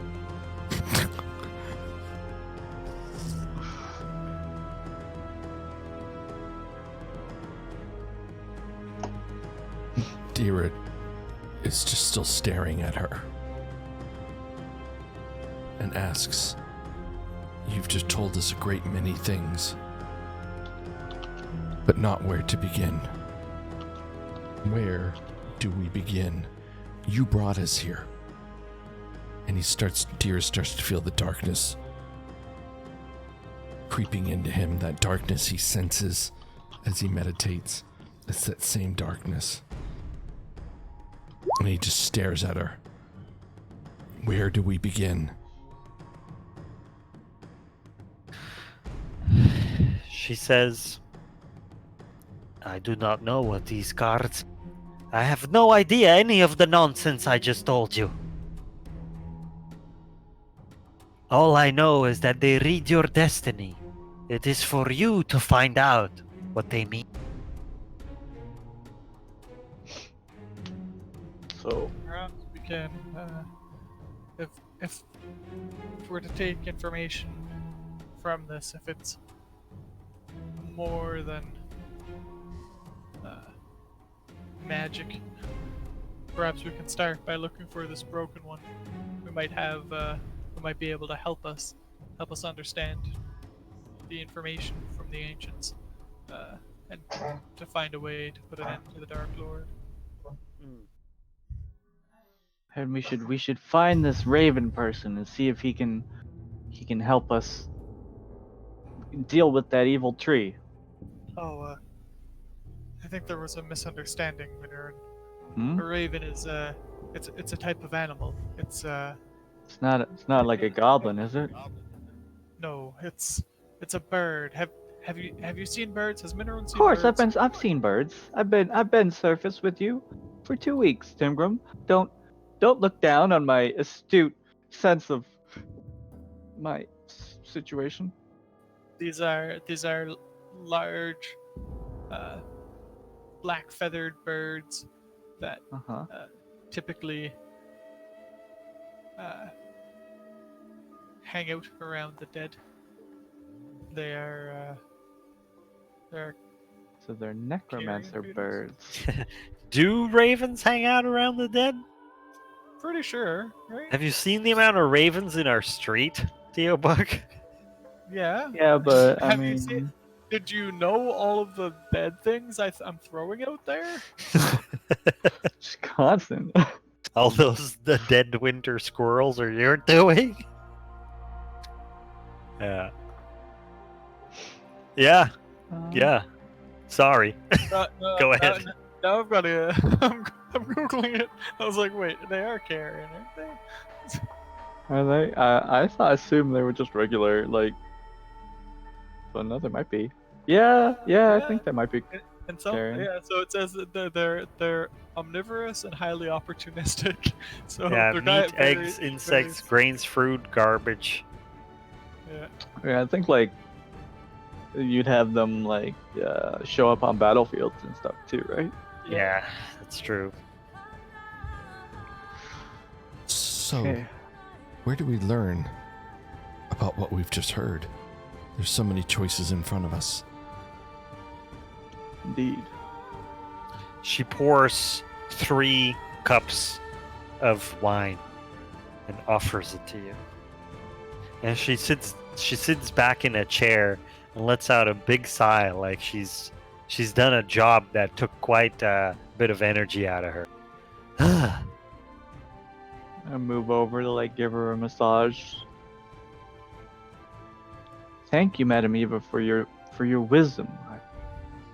I appreciate it, even if I don't really get what it was that you were saying. She sort of leans forward and looks at you in a way that makes it clear to you she doesn't want to be massaged by you. And Hey, she I'm pretty says, good, "Yes. okay? Yes. Well, it is wise to stick to the road here. Wild druids, wayward ghosts, and packs of wolves and werewolves haunt the Svalich woods. You must be careful. Be careful when you travel at night." There was something you'd mentioned in your vision about a wizard's tower upon a lake. Is there a particular tower that belonging to an ancient kingdom that you can point us to? Maybe we can find more information there. She says, "There is a tower to the north.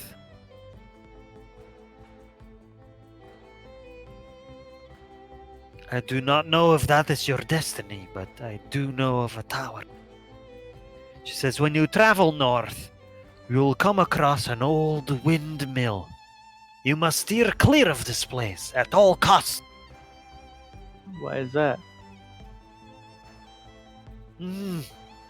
She perches her lips together, implying she won't speak, and looks to the. Is there an illness there?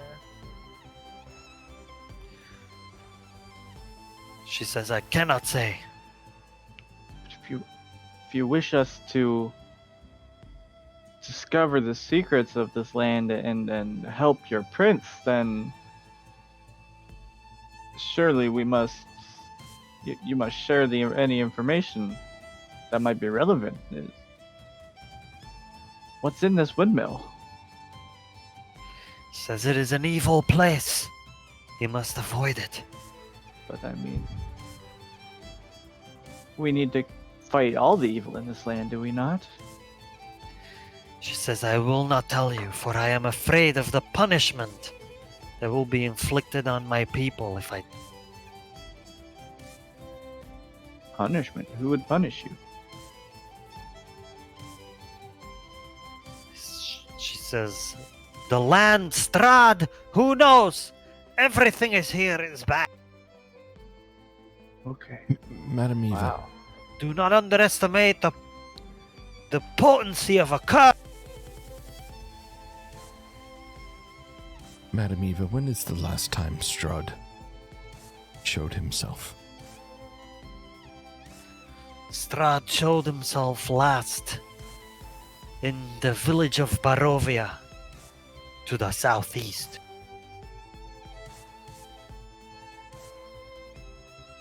Strahd's castle is to the east. It is called Castle Ravenloft.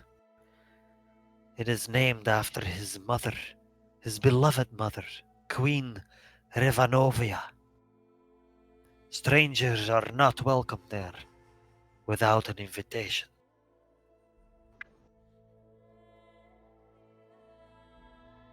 What So his the- business is in Barovia, I do not know. But I have heard rumors he has set himself and his minions upon that place many a night. And I turn to Timgrim and Minoram and say, if that's the last place he was, I believe it's logical to begin our quest there. That we head to You want- Barovia. You want to face him right away? I'm all for helping defend the town, but I mean, we don't even know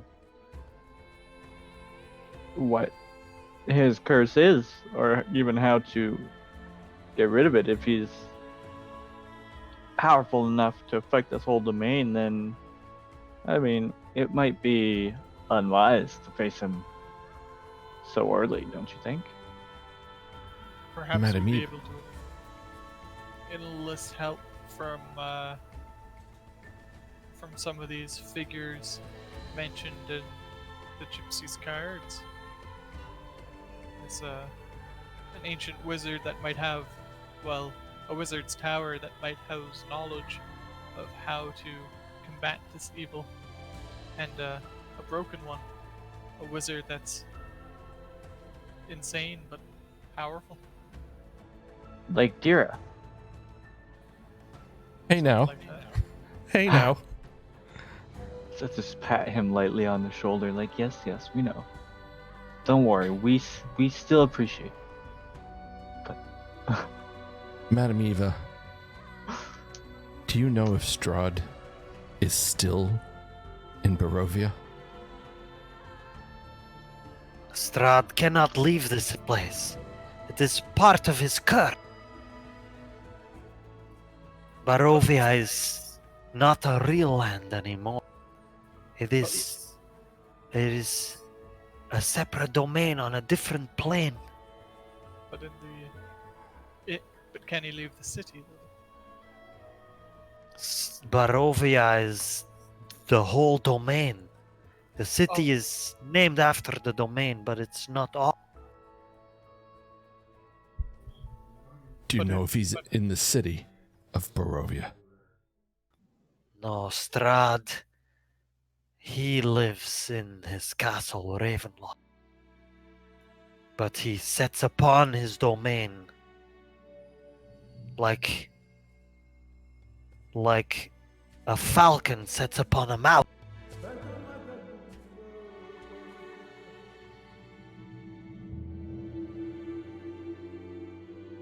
I see. This falcon. Many die. Master Raven. Many die when Strahd leaves his domain. Sometimes Strahd does not leave his castle for many a weeks, months on end. But he must feed eventually. And sometimes he seems to be on a quest, plaguing a place day after day, until the people there kill themselves out of madness and despair. Nobody knows why. Nobody knows why Strahd does anything. Is that what he's doing to the city of Barovia right now? I do not know. Strahd conquered this land centuries ago. He named it after his father, you see, King Baroth. Strahd uses wolves, bats, and other creatures to spy on all of his realm. The Barovians are just simple, frightened people. Some have old souls, but many do not. The soulless ones are easy to spot, for they know nothing but fear. They have no charm, hope, or spark, and they do not cry.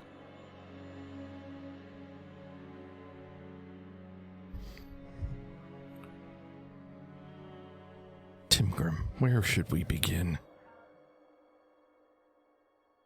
And Dira wonders if he should meditate on this. I gave you guys a lot of information. Yeah. Yeah, I still need to write down. Yeah, I was trying to write it down as we went. It's a little bit hard to catch up with there. So we have, like, can I step out and do the meta thing for a second? Yes. Sure. So we have a wizard's tower that's to the north. We've got to avoid the windmill if we want to go there. But in there, That's knowledge. there's clue about knowledge that'll help us fight the ancient evil. The name and the servant of the wizard would guide us. So we would need to find the name of the wizard. Sorry. Presumably, but maybe the name of the wizard would have some power in that place. Aside from that, we have, for the philanthropist, there's a holy symbol of hope. There's some area where illness takes root, and I And made a bad treasure pun where, lies. what's that about? Let's get some loot. So, What's that about? So that's why I kind of probed about the sickness, or maybe there was sickness in that windmill we were supposed to be avoiding, but maybe that's something else. Maybe that's in the city itself. We're not really sure where that one is. There's also a legendary sword in a dragon's hoard, which Sword I of didn't Sunlight. write down. Yeah, Sword of Sunlight and Vengeance. Sounds pretty sweet. But Yeah, but it's in also a in a dragon dragon's house. hoard. Yeah. Probably not the place we should start. Yeah, that's it. But there was talk about a broken one who would be of help to us in our quest. Sounds like an actual person rather than information, which is what information or tools which we were getting from the other places. Then we have the Dark Lord Strahd, of course. At some point, he must return to darkness. Whether that's like he needs to get to the darkness to heal, or we need to send him back to the Nether. I don't know. Then we've got The Nether. We've got- Because everything is Minecraft in the end. yeah, right. Everything is Minecraft. And then we've got the hooded one, which is Moody's faceless god. Yep. And it's winding road leading into the mountains. And druid, and for Minoran druid, there's seems to be evil tree growing in a graveyard. So we've got some options. I'd say if we're at I'm kind of. And then there's the hesitant. city of Bavaria, which is Whip. Did you say it was under siege? Well, it's his current haunt, from what I understood. Yes. What does that Got it mean? right. So, like, right now, so from what I understood, it's Strahd and his minions set upon different areas at a time, kind of fixate there for a while before moving on to another village to render insane. So Yeah, So if we don't- the sense that you got from the story that she told is you're in this land, right? And you can travel in that land. So from a meta perspective, you're now in like a sandbox environment. You can go any direction you want. You just can't leave. You're stuck here. It's up to you to fix the curse of Strahd. And Strahd lives in a castle Ravenloft. And like Theo Buck describes, he will sometimes nobody hears from him for weeks or months even, and people get hopeful. Maybe he's gone. Maybe somebody vanquished him. Maybe we'll never hear from him again. Maybe we finally live according to his favor. And then suddenly he's there and he terrorizes everybody. Sometimes just for a day, sometimes for weeks, sometimes for months. People die. He takes people. People disappear. His current haunt is the city of Barovia. He's been there many nights in a row. Recently. You don't know why? Nobody knows why.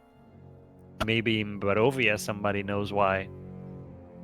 But you know, to Barovia runs the risk of us running into him before maybe we're quite ready to.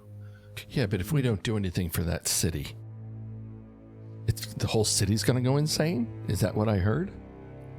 and Strahd is tricky. This is not a campaign for the faint of heart, right? Because it goes up to level 10. You guys are level 3.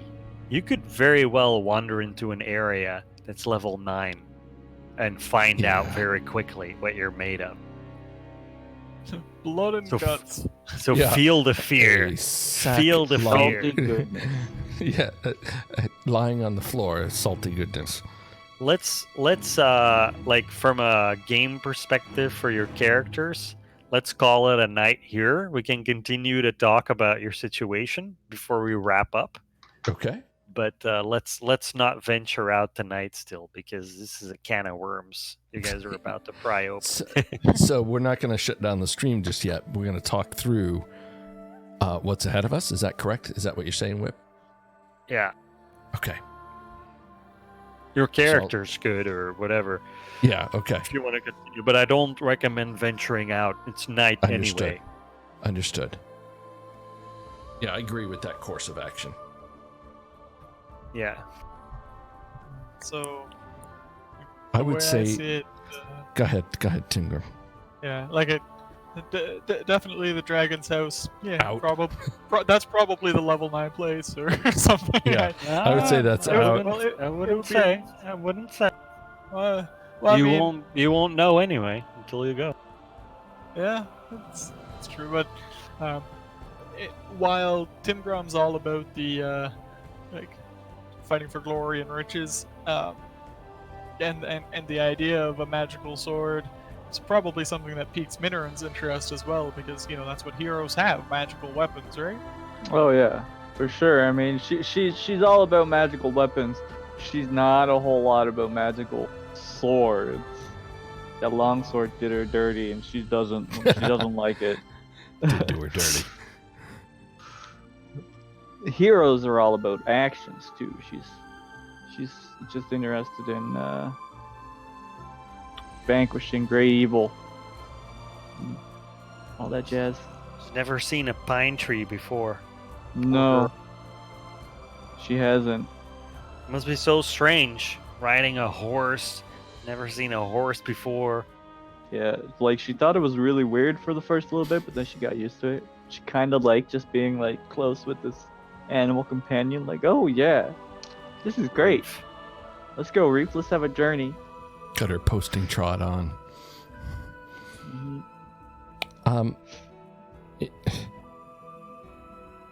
It feels like this. I'm drawn to two things. Well, three, but this wizard with the knowledge, right, in the north, that we have to avoid the windmill. That feels like we should start. Well, if we're going to start any adventure, we should probably have some knowledge, right? But this Barovia, is there something we could learn by this onslaught? Like, there's two things that we could learn. We could go and talk to someone, or we could go and, deal with all of the crap going on in Barovia. And both would probably grant us knowledge. So I'm torn. The insane guy, I don't know, can we learn much from an insane dude? The broken one. So that's kind of where Dira is thinking. And obviously he's really pulled to going to the mountains. I mean, if there's Yeah. something that we can do for the people of Barovia, I think Minoran would be more than happy to go there, even though, like she mentioned, the danger of facing Strahd without knowing enough about him. She also That's a good doesn't point. want to just leave civilians to, Strahd's mercy. If she can help them in some way, even simply helping them escape his wrath or his notice, then, maybe that would be a good choice. Because they seem to be the ones who need the most urgent help. Yeah. Tim Grom would be awful nervous about checking out. I almost said Bavaria. Why did I not write that name down? Barovia. Bavaria. It's probably close to that on purpose. That's the vibe it wants to give you anyway. So, Tim Grom also feels compelled to help the people in most dire need. He is concerned about getting caught in the city at night. Doesn't want to put his adventures to an end. Maybe we could set off towards that way, and see if we pass villages along the way. Maybe we can gain information as we go, as we approach the city itself, and then maybe enter the city during the day and see what the damage is, if we haven't already passed an exodus or something. Well, Mhm. if we need only defend ourselves from undead and evil, I have spells that could also serve if we should run into some of them, so Aye. Okay. So I guess we'll do that then. We'll set out towards Barovia and see what information we can glean that way, and then Yep. make our next move after we get some information there. For this time around, I would like it if one of you or more than one of you spend some time showing me your notes on this exposition. Maybe you guys can combine notes, see if you've missed anything, because this is the grown-up D&D campaign. Like, you're gonna have to connect the dots, figure stuff out. I don't want you guys to play this for a couple of weeks and then find out that you've missed anything like that. Mhm. Got it. I think the VODs on my Twitch channels, gentlemen, where you can watch back the playback, are going to be very important to us as we compile the notes. So I would suggest spending time on my Twitch channel, replaying this whole section. Yeah. Good call. Okay. We have it all documented. It's a video. I Right? think on that note, Phineas, we are ready to ease into the sunset. I think so too. So I will thank the guys for an amazing night. Whiplash and Tio and Fredrin, thank you for all you do for the channel. So much appreciated.